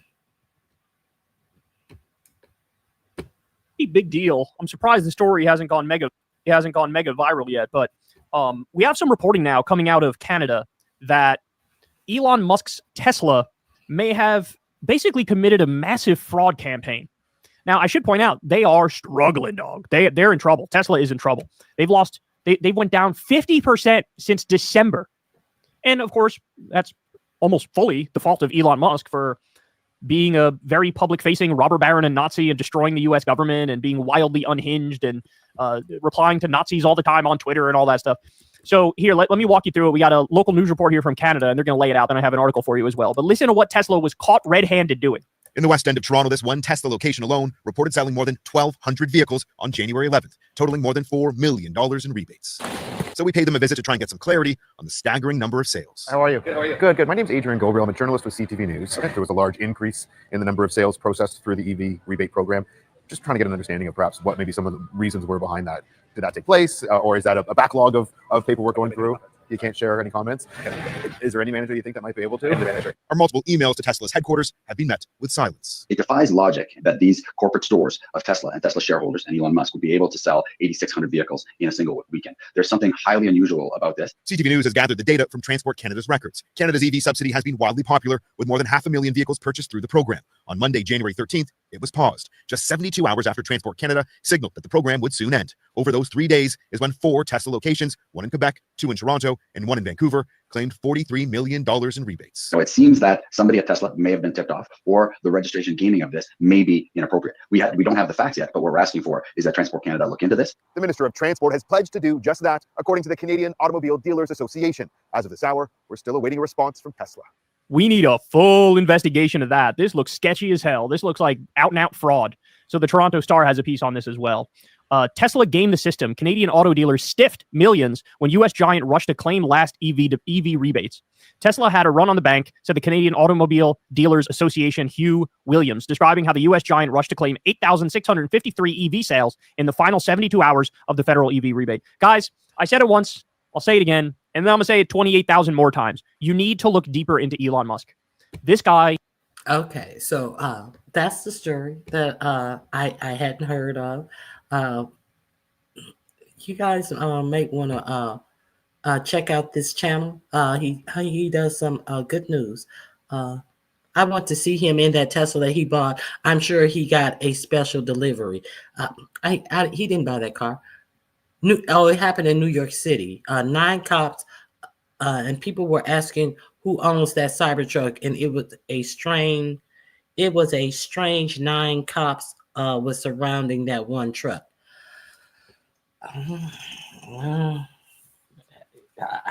God only knows. God only knows. It was just probably just some random mega rich guy. What's that dude? Sachs or the one with the bad skin from South Africa, Peter Thiel or one of them, one of those types. So let me see. I think it's maybe let me see what else. So if you guys learned something new today, those are what my goals are for. So if you learn something new, hit my goals. But I know I have a very intelligent audience that you guys are up on things. I ain't telling y'all nothing y'all don't know. Okay. Are you high? Let's talk about it. Are you high? Okay. So we need to know if these people who are working these very important jobs, garnered and given to them by 45, 47, would they be able to get hired as regular people would have to get hired? Many of you have asked me about, and I've kind of been hesitant to talk about because it feels like a sensitive subject and requires an extra level of tact, but let's do it and I'll make sure I bring said tact. One of the things that recently got published by The Atlantic was a really interesting report about Elon Musk and drug usage and how specifically ketamine could impact his decision-making and give us some insight into the Elon Musk we see operating. I think completely separate from drugs altogether, his ideology and more foundational personality things answer most of those questions because he just intends on doing a lot of things that we're opposed to. All right. But there's also an extra level of sometimes erraticness or impulsivity. He goes in these middle of the night tirades and makes a decision, reverse decision. And again, that could be foundational personality, but also within his companies, there's been concern expressed by executives and many reports about the concern around how drug usage could add to that and impact his ability to govern the companies. Now he has this position. Now I don't know how many times, and I have also showed you the article that says that he cannot get top security in his own company because they know that they are going to ask him about his drug use. Okay, let's continue. Position of power in the government, and it makes it even more relevant to us to understand what is impacting his thinking. So we'll get into that report, really interesting on ketamine specifically. But one of the things that exacerbates this as a conversation or concern is videos like this one, where, and I'll describe for our podcast listeners, he's just moving his head very bizarrely at the inauguration, and his eyes are, if you can see, I know it's a little bit in the distance, but are jolting unnaturally back and forth and back and forth. And so it led to a lot of people describing him as looking high. And then you had reports like this from the Wall Street Journal. Elon Musk has used illegal drugs, worrying leaders at Tesla and SpaceX. Some executives and board members fear the billionaire's use of drugs, including LSD, cocaine, ecstasy, mushrooms, and ketamine, could harm his company. So you had that. Now, see, I just had heard about the ketamine. LSD, what? LSD, what? That was a whole ecstasy, LSD, ecstasy, ketamine. Is there anything else used? We know he smoked a blunt on Joe Rogan's show. Let's hear that list again, please.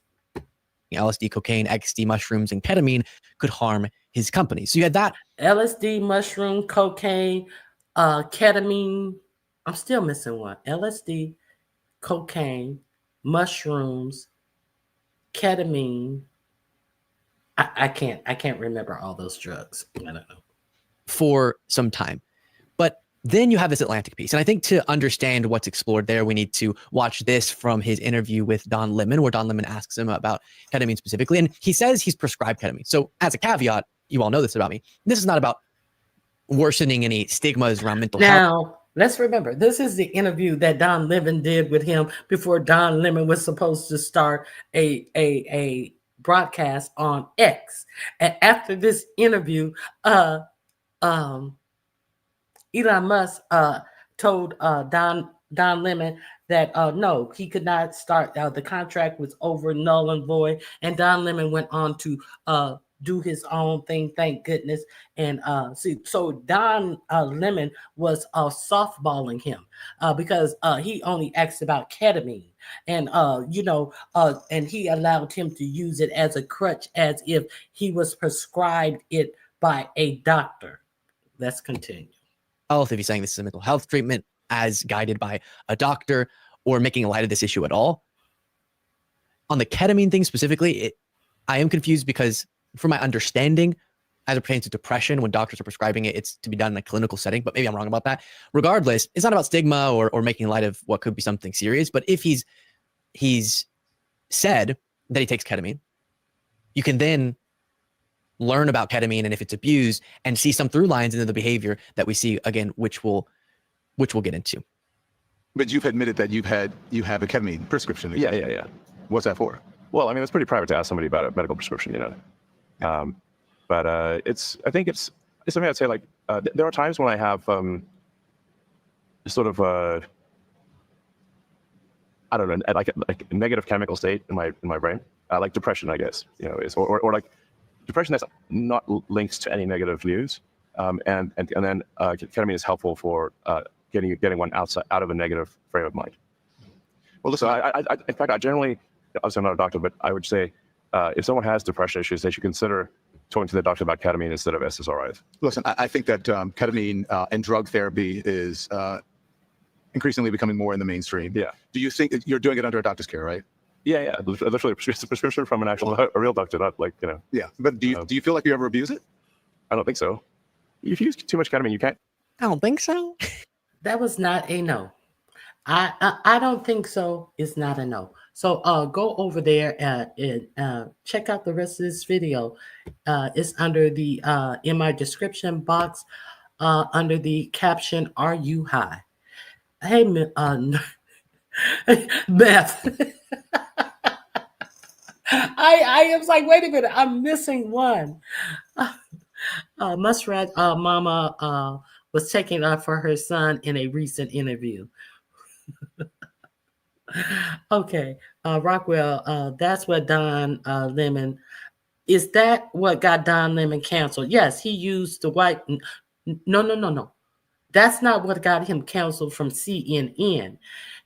After he got fired from CNN, let's be clear, he sued CNN and he got his $25 million that they owed him on his contract. And the man who fired him, he was quickly replaced his damn self because he was doing a whole lot of fuck shit over at CNN targeting Don Lemon. So it seems. So Don Lemon got his whole contract, and then Don Lemon had signed up to do a show on X, a podcast on X. So after this interview, and you should see the interview, he was softballing him, but the little softball questions was throwing Elon like, how dare you ask me? And you could tell, well, he got pissed off, and then the same day, you found out the Don Lemon show would not, in fact, be on Elon because Elon canceled the show. That's what I mean. Okay, so he canceled and he used the white man tears, and the people went against Don. And now look at Don Lemon was not lying. Don came to YouTube. I was right there. Oh, you know how it happened. Okay. Child, the girls be on that meth. Okay. Muskrat Daddy did interview with Vlad speaking about when he unalived 3 people who broke in his house. And his daddy also has a baby with one of the Muskrat's baby mamas. Hold on one second.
Okay, I'm back. Yeah. Oh, it's a stepsister. Wait a minute. Wait a minute. I thought that his daddy was messing around with one of Elon Musk's baby mama.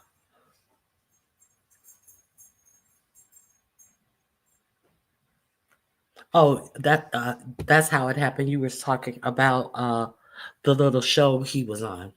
Okay. Now, his stepsister.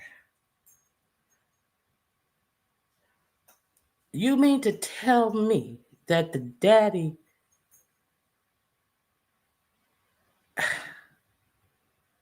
Okay. So Elon Musk has a stepsister, but it's not obviously by his mother. Wait a minute. How is it?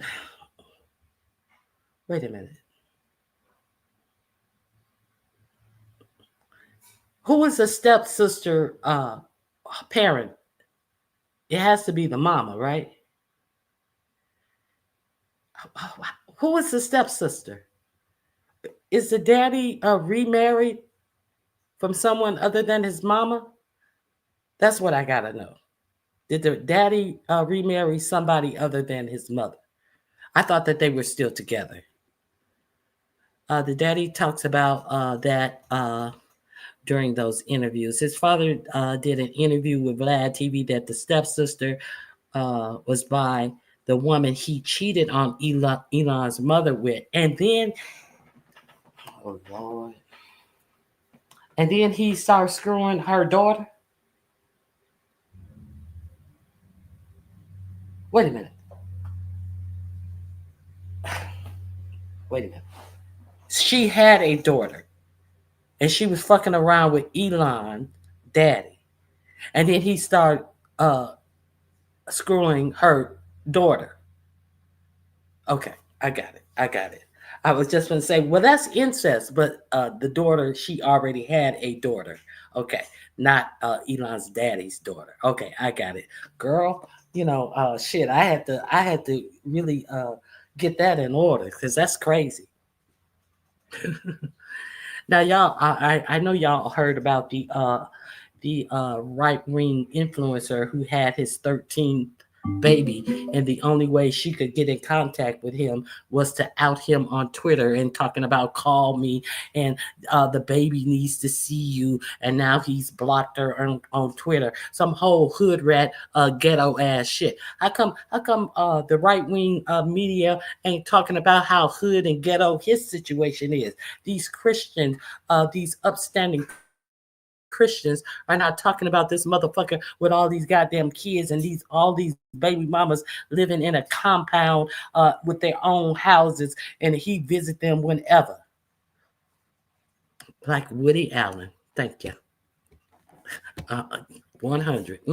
So now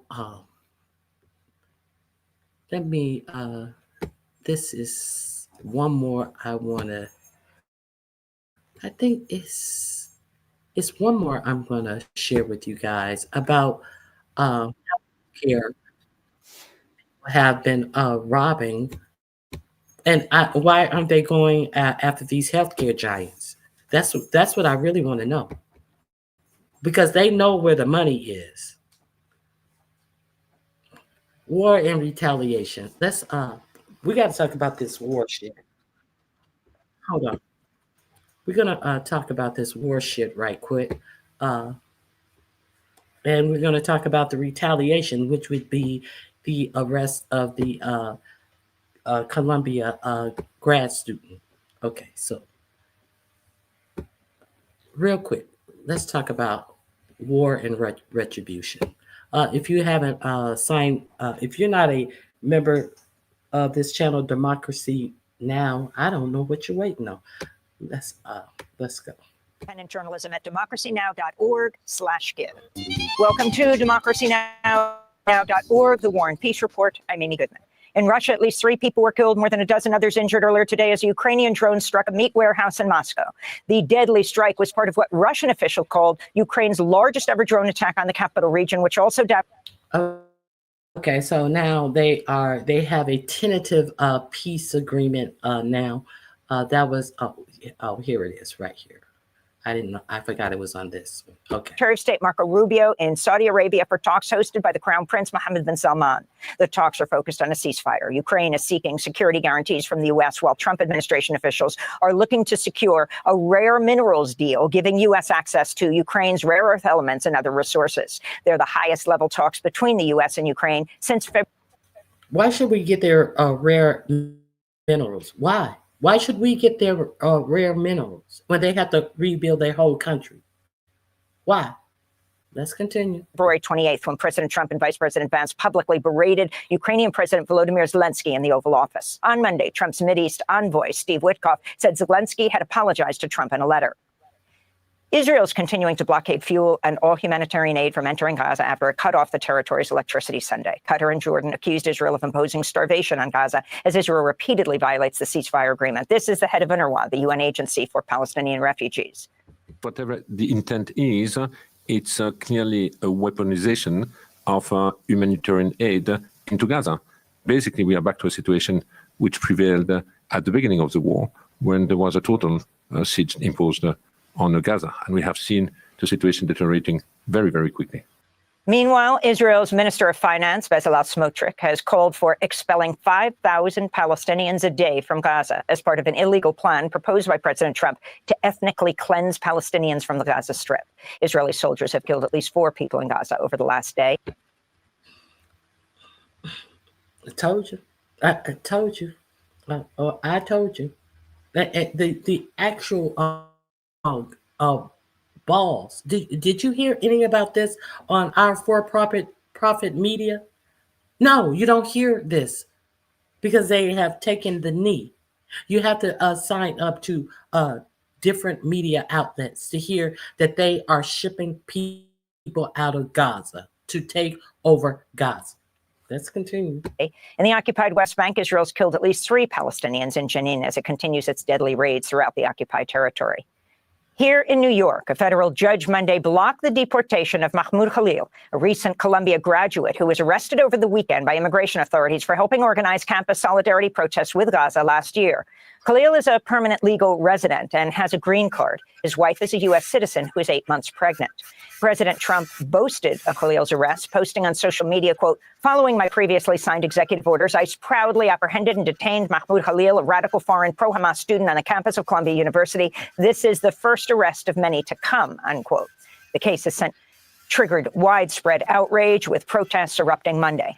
Faculty of Columbia and Barnard were joined by rabbis and immigrant rights advocates for an emergency press conference. This is mathematics professor. We'll go to that clip later. On Monday, the news outlet Zateo reported Mahmoud Khalil emailed Columbia one day before he was detained by ICE, asking for protection after he was targeted in a doxing and smear campaign. Khalil pleaded with Columbia administration, quote, "I haven't been able to sleep, fearing that ICE or a dangerous individual might come to my home. I urge you to intervene and provide the necessary protections to prevent further harm," unquote. Protests also took place in Lower Manhattan Monday. This is Nasisa, Palestinian Youth Movement. Columbia administrators have a responsibility to protect their students, to protect institutions of higher education that Trump and his administration are committed to systematically dismantling. And by making concessions to this right-wing agenda, they're only laying the groundwork for further repression, and it's not going to stop at Palestine. And we have very good reason to believe it won't stop at green card holders. If they're targeting undocumented immigrants, if they're targeting student visas, if they're targeting green card holders and legal residents, what's to stop them from targeting citizens next? In related news, they're targeting protesters. You're getting in the way. I don't want. I already got the American media to ignore that we are ethnically cleansing Gaza. Don't be a numbnut. I'm trying to keep the attention off of me until I want to advertise Gaza like I advertise Tesla on the White House grounds when it's a vacation. Okay, so you guys can hear the rest of that. It's in the description box. I was late this morning. Did you talk about the Philippine? No, I didn't hear about that. Of the Philippines president that was arrested. What were they arrested for? These people are not of God. The greatest trick the devil ever did was to act like it never existed. The clip about Sarah wait a minute. The clip about Sarah McBride is chilling. Let me. I don't even know the context, but let me Google Sarah McBride. Let me see.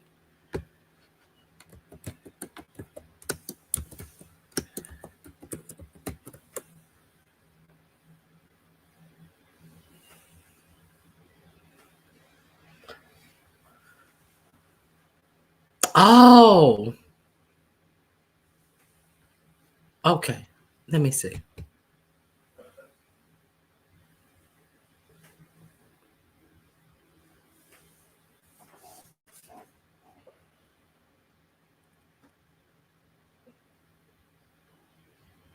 Yeah, they do that all the time. And Marjorie Taylor Greene and that other Nancy Mace, they always do that. Okay, so let me play this. Okay.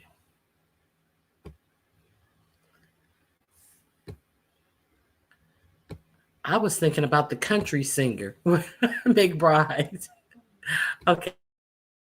Play this. Thank you for telling me about this. I didn't know this had happened. As the representative from Delaware, Mr. McBride. Thank you, Madam Chair. Ranking Member Keating also won. That was a good one. Thank you, Madam Chair. That was a good one. Did you hear that? She gave it right back to him. Thank you, Madam Chair. Madam Chair. Ranking Member Keating. Thank you, Madam Chair. Wait a minute. From Delaware, Mr. McBride. Thank you, Madam Chair. Ranking Member Keating, also wonderful. Mr. I'm Chairman, sorry. Could you repeat your introduction again, please? Yes, we have set the standard on the floor of the House, and I'm simply. What is? I now recognize the. You see how he jumped up all in his feelings? Child, let me see this. I now recognize the representative from Delaware, Mr. McBride. Thank you, Madam Chair. Ranking Member Keating, also wonderful. Mr. I'm Chairman, sorry. could you repeat your introduction again, please? Yes, we have set the standard on the floor of the House, and I'm simply. What is that standard, Mr. Chairman? Would you repeat what you just said? A duly elected representative from the United States of America, please. I will. The representative from Delaware, Mr. McBride. Mr. Chairman, you are out of order. Mr. Chairman, have you no decency? I've come to know you a little bit, but this is not decent. We will continue this. You will not continue it with me unless you introduce duly elected representative the right way. This hearing is adjourned.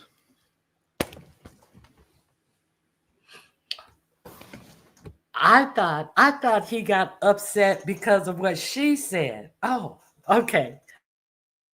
I thought he snapped out, and I thought he was going to be. Did you hear what she said? Can you tell her the rules that she is to be addressed that way? I'm so glad he did that. Thank you for sharing that with me. Because he interrupted her. So that's why I thought he was going to be on. We have decided that. Exactly. I'm aware. I thought he was going to be. We have decided in the United States that it's this, that, and the other. And because he had interrupted her.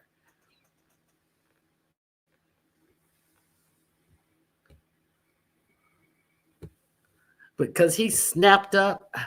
Thank you for sharing that with me. Yeah. He was going the other way only because he interrupted her. But I'm surprised that he took up for it. Like I said, Marjorie Taylor Greene and that Nancy Mace, they do it all the time.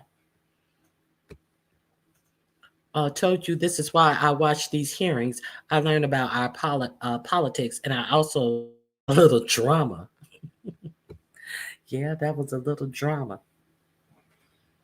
He was hot. He got in some good trouble. Okay. Do you guys want to see how the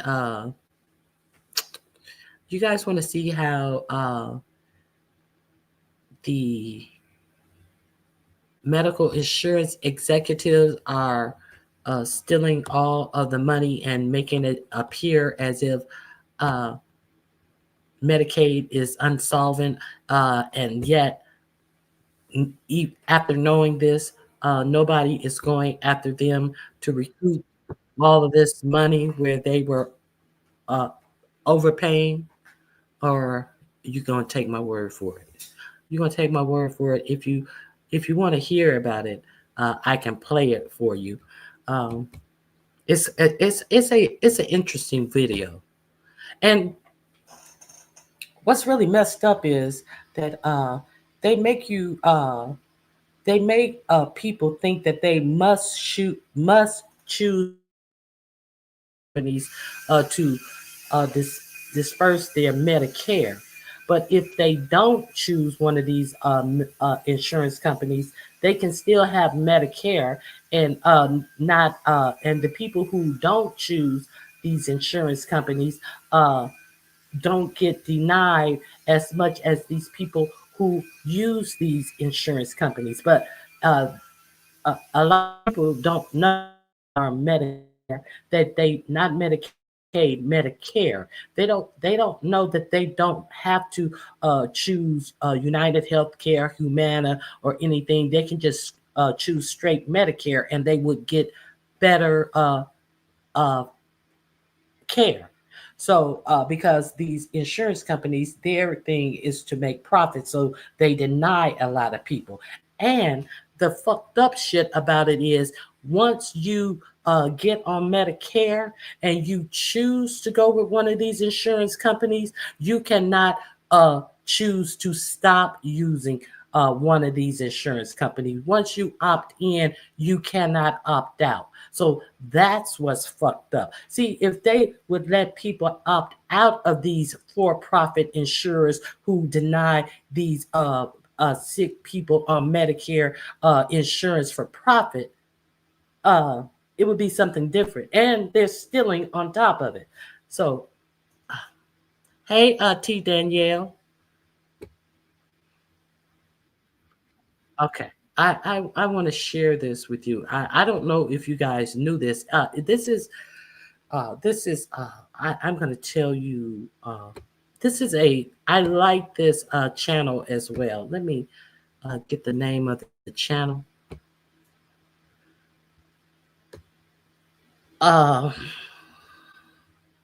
More Perfect Union. They always do good stuff. If you have not subscribed to them, it's the last link in my description box. The name of this is How Corporations Rated Medicare. I'm going to put it on 1.2. Very interesting. Very interesting. Who this person was, I was still trying to absorb who this person was in this rehab center bed, this man with a doctorate in physics who could no longer tell time. And here is this woman telling me they're going to end his coverage in 2 weeks. This is Gloria Benn, married to Gary Benn for 56 years. After emergency brain surgery, Gary's doctors had a recovery plan. The plan never happened. This is about why. This is a story about good intentions, predatory corporations, and an unaccountable bureaucracy. This is a story about Medicare Advantage. It is neither Medicare nor is it an advantage. It is, I think, will be recognized in years to come as probably the biggest heist, the biggest fraud, the biggest transfer of wealth from taxpayers, middle income, low income Americans, from them to corporate executives. For the first time in Medicare's history, over half of seniors now receive health insurance through private advantage. Okay, so that guy was a whistleblower. He is a whistleblower who is saying how they are rating Medicare, these insurance companies. Now, this is explaining how you don't have to be under one of these insurance companies, but a lot of people who are on Medicare don't know it. Okay, so let's First time in Medicare's history, over half of seniors now receive health insurance through private advantage plans. Despite the name, Medicare Advantage isn't Medicare. It's for-profit health insurance with a great name. This means, without much of a debate, we've privatized one of the country's most popular social programs. Let's take a step back to quickly explain how this happened. After 20 years of fights, in 1965, LBJ signed Medicare into law. It's imperfect. There are real gaps around deductibles, out-of-pocket limits, and dental coverage. It also costs a lot. Medicare is one of the biggest... To save on costs, people started to look at how Medicare functions. In 2003, the Bush administration created a bunch of subsidies and incentives for private insurance companies to compete with Medicare. They called it Medicare Part C, or Medicare Advantage, even though it wasn't really Medicare. It's functionally private insurance. Advantage plans tout lower monthly premiums, medical and prescription drug coverage for as low as a $0 monthly premium. Cover services traditional Medicare doesn't. Many offer prescription drug coverage. Offer perks. You can take advantage of a free gym membership. Big insurers have now become some of the most profitable companies to focus only on Advantage. Profit jumped 30%. By law, these plans are required to cover everything traditional Medicare covers, but that's not what's happening. Instead,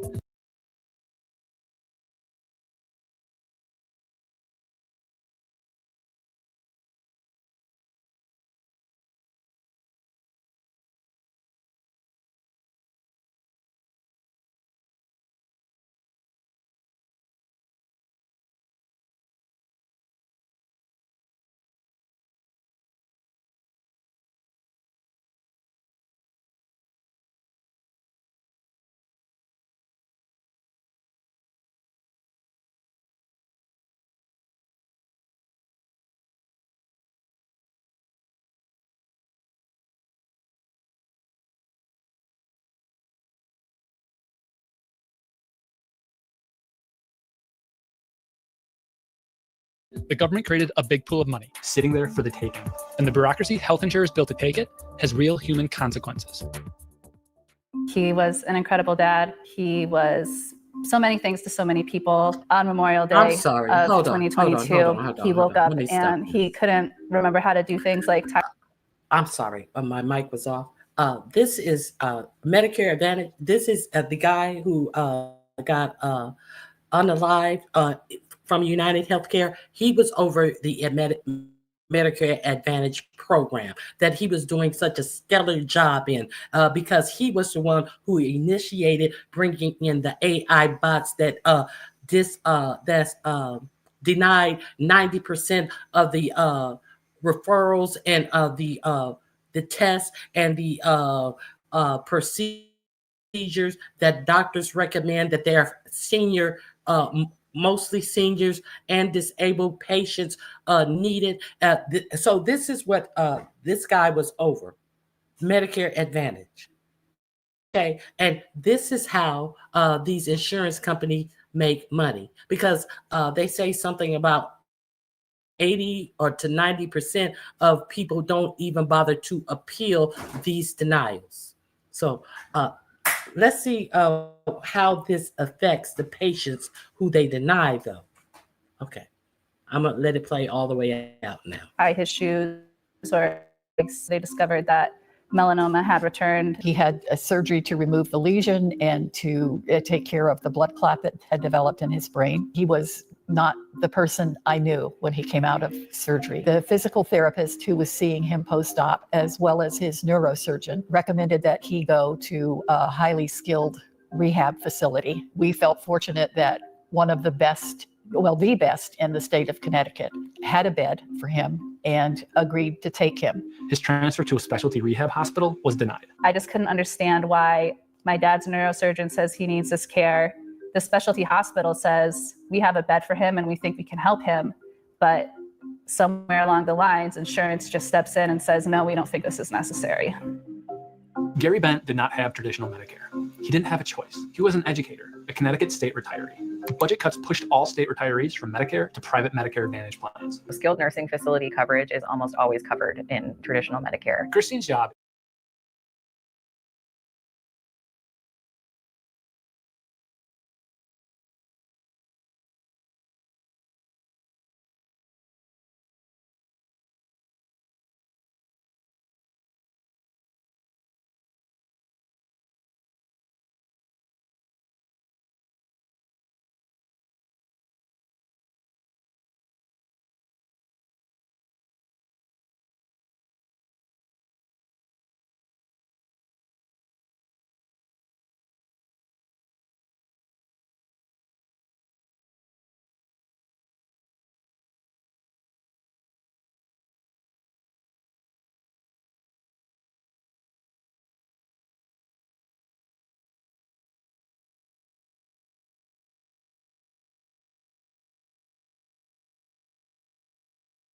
is to help Wisconsin seniors navigate the various federal benefits they're entitled to. She deals with Medicare and Advantage issues every day. There are a lot of differences between Medicare and Medicare Advantage. We won't go into them all, but the relevant ones for caregiverization. Advantage is what the health insurance industry calls managed care. Medicare doesn't pay for services. Instead, it pays a flat fee per patient. With no financial incentive to push medical procedures, providers can take a more holistic and cheaper approach towards health. That's the idea, but it falls apart in practice with private insurance companies as a result of a process called prior authorization. Here, doctors need insurance companies' approval before they prescribe care. The industry says it's a way to cut down on unnecessary medical expenses. This doesn't really exist in traditional Medicare, but it does with Advantage. Insurers can use prior authorization to set treatment plans and override a patient's doctor. Despite the doctor's recommendations, Gary was transferred to a short-term rehab facility. The team there were all going to assess him and then come up with a care plan. And before that could even be finished, my mom received a call from an organization that we had never heard of called Navi Health, telling us that my dad's projected discharge date was going to be in 2 weeks. I pointed out that he was still being evaluated by the Seabury staff, and that in my initial conversation, I had been told to expect him to be there at least 2 months. Think about that. The denial came before Gary was even evaluated by his care team. And the Navi Health representative's reaction was to laugh and say, oh, those physical therapists think they can cure everybody. Navi Health is a post-acute healthcare service provider. They have an algorithm that uses a huge patient database to calculate probable outcomes. These outcomes are supposed to inform doctors' decisions. There's nothing inherently wrong with that. But investigations have found that this data is less about informing a doctor's decision and more about denying care. In practice, Advantage plans have outsourced the pre-authorization. Okay, so Navicare that told her that her husband will be out in 2 weeks uses a algorithm, much like the algorithm that United Healthcare was using to deny patient services that was recommended by their doctors for profit. So this Navicare, before her husband was assessed for at this new rehab facility, said that her husband would be out in 2 weeks, and then when they finished assessing him, they said no, he'll be out in 2 months. They already denied before he got even checked in. So why are they saying that something's wrong with Medicare when there's something actually wrong with these insurance companies? Let's continue. And they just get to keep all these profit. And care decisions to companies like Navi algorithm to overrule treatment plans physicians prescribe for their patients. Individual circumstances don't really matter. The algorithm does. Gary's care team told them what to expect in the next few weeks. Navi Health would deny care without notice. They'd have 24 hours to file an appeal. Then another outside group called the Quality Improvement Organization would review the appeal. They told me I would probably win 1 or 2, maybe even 3, but then the speed with which these denials came would increase. They would be fewer and fewer days apart, and eventually I was going to lose. And that's what happened. Gary was denied care 3 times. His family. Okay, so and understand that these denials and appeals, they take time. In the meantime, they still are going to kick your loved one out of this rehab facility unless what? Unless you have the money to pay personally. And that's why people wind up losing their homes, selling their homes, and all of this stuff because they're going through this shit with insurance companies. You understand? They're not going to wait. They're not going to be like, okay, well, we'll wait until your appeal. No, we sold you 14 days. Pack your shit and go. You got some assets? Well, you better sell them. You can turn your assets over to us, and we'll take care of them. Check. Okay. Let me, I'm going to let you guys finish this. I'm not going to say nothing else. I said that before, but I mean it now. Okay.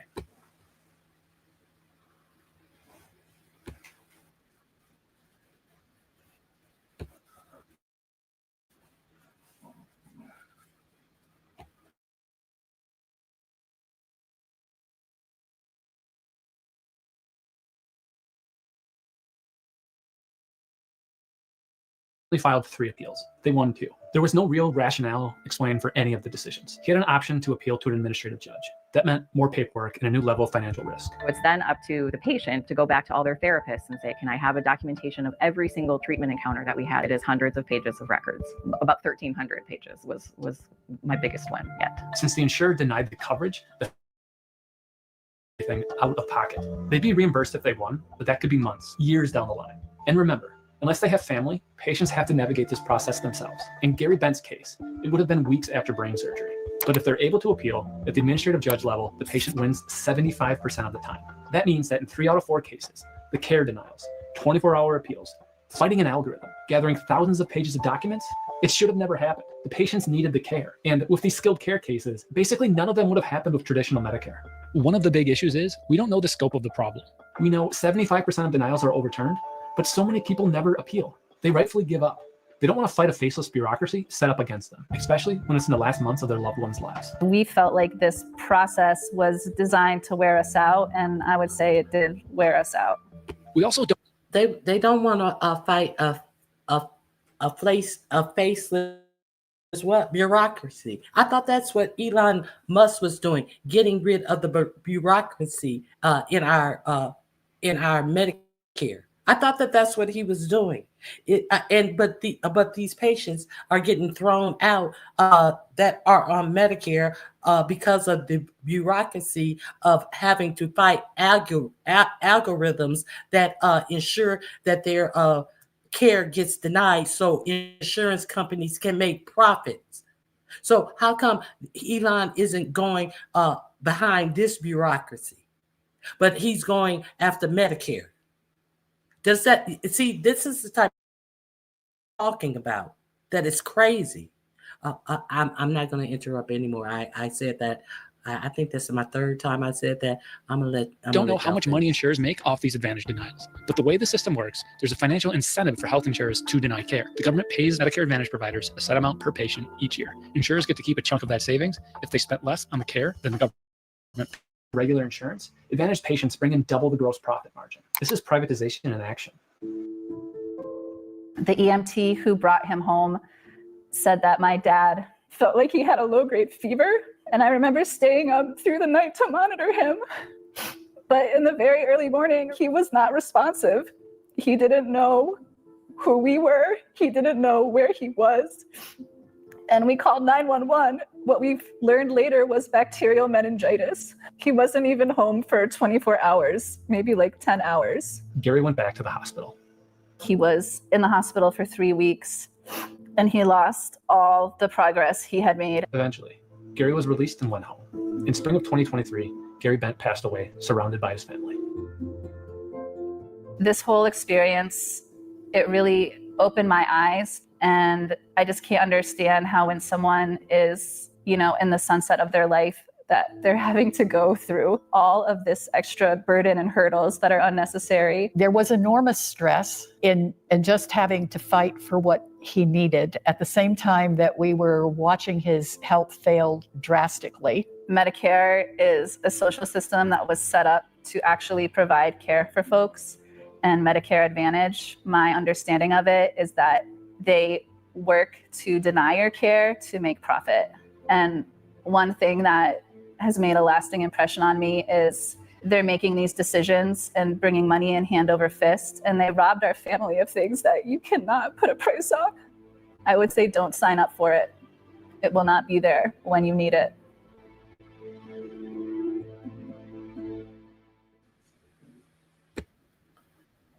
Okay. Hold on. So that is in my description box. It is listed under. It's in my description box. If you want to go back and join that page or something, they do in-depth stories about so much stuff. You learn so much. They make it real easy to understand. So let me see what is listed under.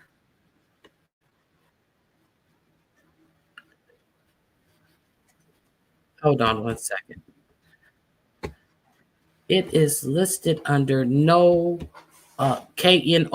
waste, fraud, and abuse. It is the very last link in my description box. So yeah, I think I got through everything. So while they talking about they're getting rid of bureaucracy, they are not getting rid of it in Medicare that they talking about they want to cut and act like they don't know where the bureaucracy really is. It's in the insurance companies. And like I said, once you sign up for Part C, Medicare Part C, you are no longer allowed to go back to plain Medicare. So the system is set up to make the rich richer. Understand this. So that's all I got for you guys. It's not about our system failing. It's about the rich trying to private. So Medicare was privatized, and they are getting filthy rich at the lives of people who are paying insurance. So this is what all this privatization of our government is leading us to. And we are the ones who are hurting behind it. So I hope you guys have a great remainder of your day. If you learned something, you can I think it's too late for my goals. But if you want to support the channel, $ Ronnie Q, you can join a membership, or you can hit the like button, subscribe, and share. And share some of this information out with people, because it's a whole lot of BS, extremely disgusting but true. Yes, it is. It's a whole lot of BS going on out here with these rich people, and it's not like the money ain't there. If the money wasn't there, they wouldn't be messing with it. Okay, so I hope you guys have a great remainder of your day. So we know it's going to be a full day of bullshittery going on with 45, 47, and I'll have my assessments about it maybe tomorrow. Maybe I'll take a break from it. My God, it's just so crazy out here. Another thing. The last thing I want to talk about, I was watching Sherelle World day before yesterday, and they had this dude on there and I had said this when she had talked about Wendy Williams once before and her guardian, and I had wrote it in the chat. And when Don Lemon was recently talking about her guardian, I wrote it in the chat, and I was like, well, somebody should look up this guardian, because this guardian has already been sued by another client. And I googled it again, because I had talked about it. If you go to my page where all my lives are, there's a thumbnail with Wendy Williams on it. I think it was like early last year, before all of these recent interviews came out. And I was like, it seems like there's something up with this guardian person. I don't trust her. And I Googled her, and come to find out that there was a guy who fell off of a ladder, a Mexican guy, Rodriguez or something like that. He had fallen off a ladder, and somebody came to him, and his lawyer had won a $5 million judgment. And after he won the judgment, another lawyer snuck behind his lawyer back and put in his head that his lawyer was not giving him all the information to receive his award. And he would have to go into some type of it was a specific type of guardianship to get his award. His wife and him did not want to go into a guardianship, but they were about to lose their home, so they went on and went into the guardianship. And it was with Wendy Williams' guardian, Sabrina Massey, and she started draining his award, and he took her to court to get out of the guardianship. He had to go to court several times to try to get out of the guardianship. Not only did he have to pay his lawyers, she was paying her lawyers to defend herself against him with his money. So every time Wendy Williams goes to court, she's paying her lawyers and Sabrina Massey's lawyers. Understand this. Now, they're claiming that she is out of money. How did a woman who made so much money get out of money? I don't believe that she's out of money. I do believe, and they said that when she went to the hospital, that she had somebody on the phone who called the police and said she's being held against her will. She's in isolation. Please take her to a hospital to get evaluated by an independent doctor. And the nurses tried to come in and say, oh, well, we'll take her blood pressures. We'll take her vitals. We have a doctor here. And the police just was like, no, we're just going to go on and take her to the hospital. And they said that the Sabrina Massey chick showed up at the hospital, but never said one word to Wendy Williams, never showed herself that she was there.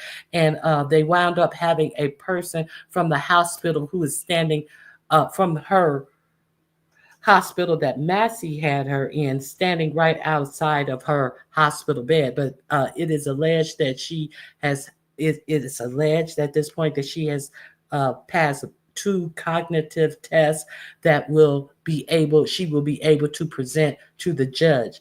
But understand, I don't think that she's out of money. But what I do believe now a guardian is supposed to itemize all the receipts. And in that prior case, there was a whole lot of conflict of interest, allegedly, with the judge who's handling Wendy's case and all of the people that he puts under guardianship with this Massey woman. So go Google it and read about Sabrina Massey's prior incidents of clients suing her.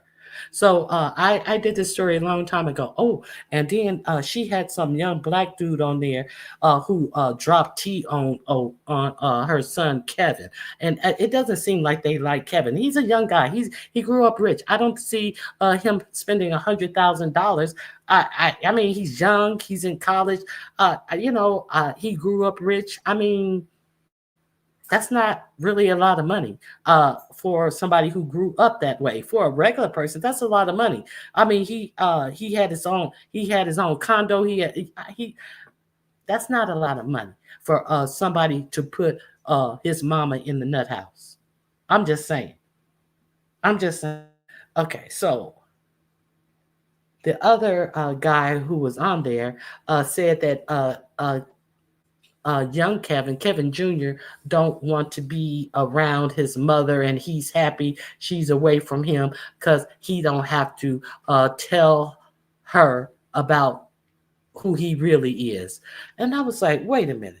Now you trying to say this boy gay, and then they didn't catch it the first time, and then he said it about 2 more times, and he said, well, I tell you, he lives in such and such part of Miami, and that's where all the gay boys live. I was like, oh my God. So they dropped that tea on Kevin Jr. I don't know if it's true. I ain't never seen him on Sherelle's, but now they trying to say Kevin Jr.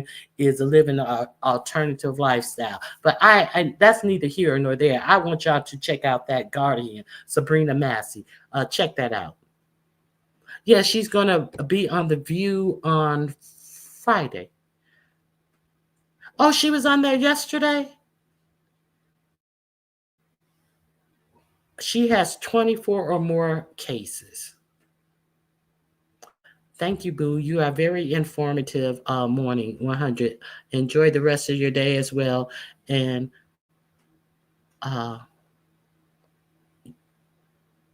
you too, chat. Be safe. Y'all have a blessed day. You too, Rockwell. Thank you for joining me. I appreciate you guys joining me. So I hope you guys have a great remainder of your day. That's it, and that's all. Yeah, go check out my Wendy Williams story. I had already told y'all that. I'm just like, oh, I'm breaking news. I did all my research for the story. I broke this story, and Sherelle is usually the first gossiper that breaks news. I'm just kidding. All right, guys, have a great day. I'm kidding, but I'm not kidding. All right, bye-bye.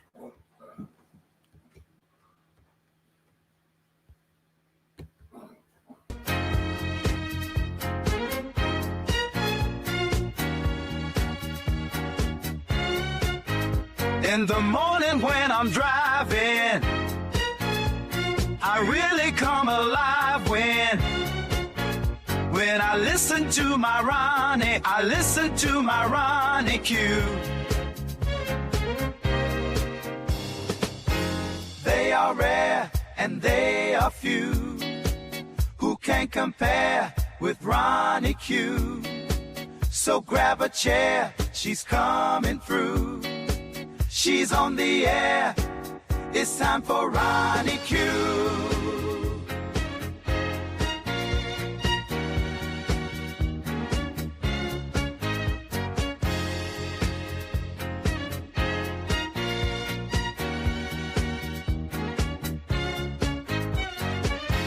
They are rare and they are few who can compare with Ronnie Q. So grab a chair, she's coming through. She's on the air. It's time for Ronnie Q. Ronnie Q. It's time for Ronnie Q. Ronnie Q. It's time for Ronnie Q. In the morning while I'm driving, Ronnie Q. I really come alive when it's time for Ronnie Q. I listen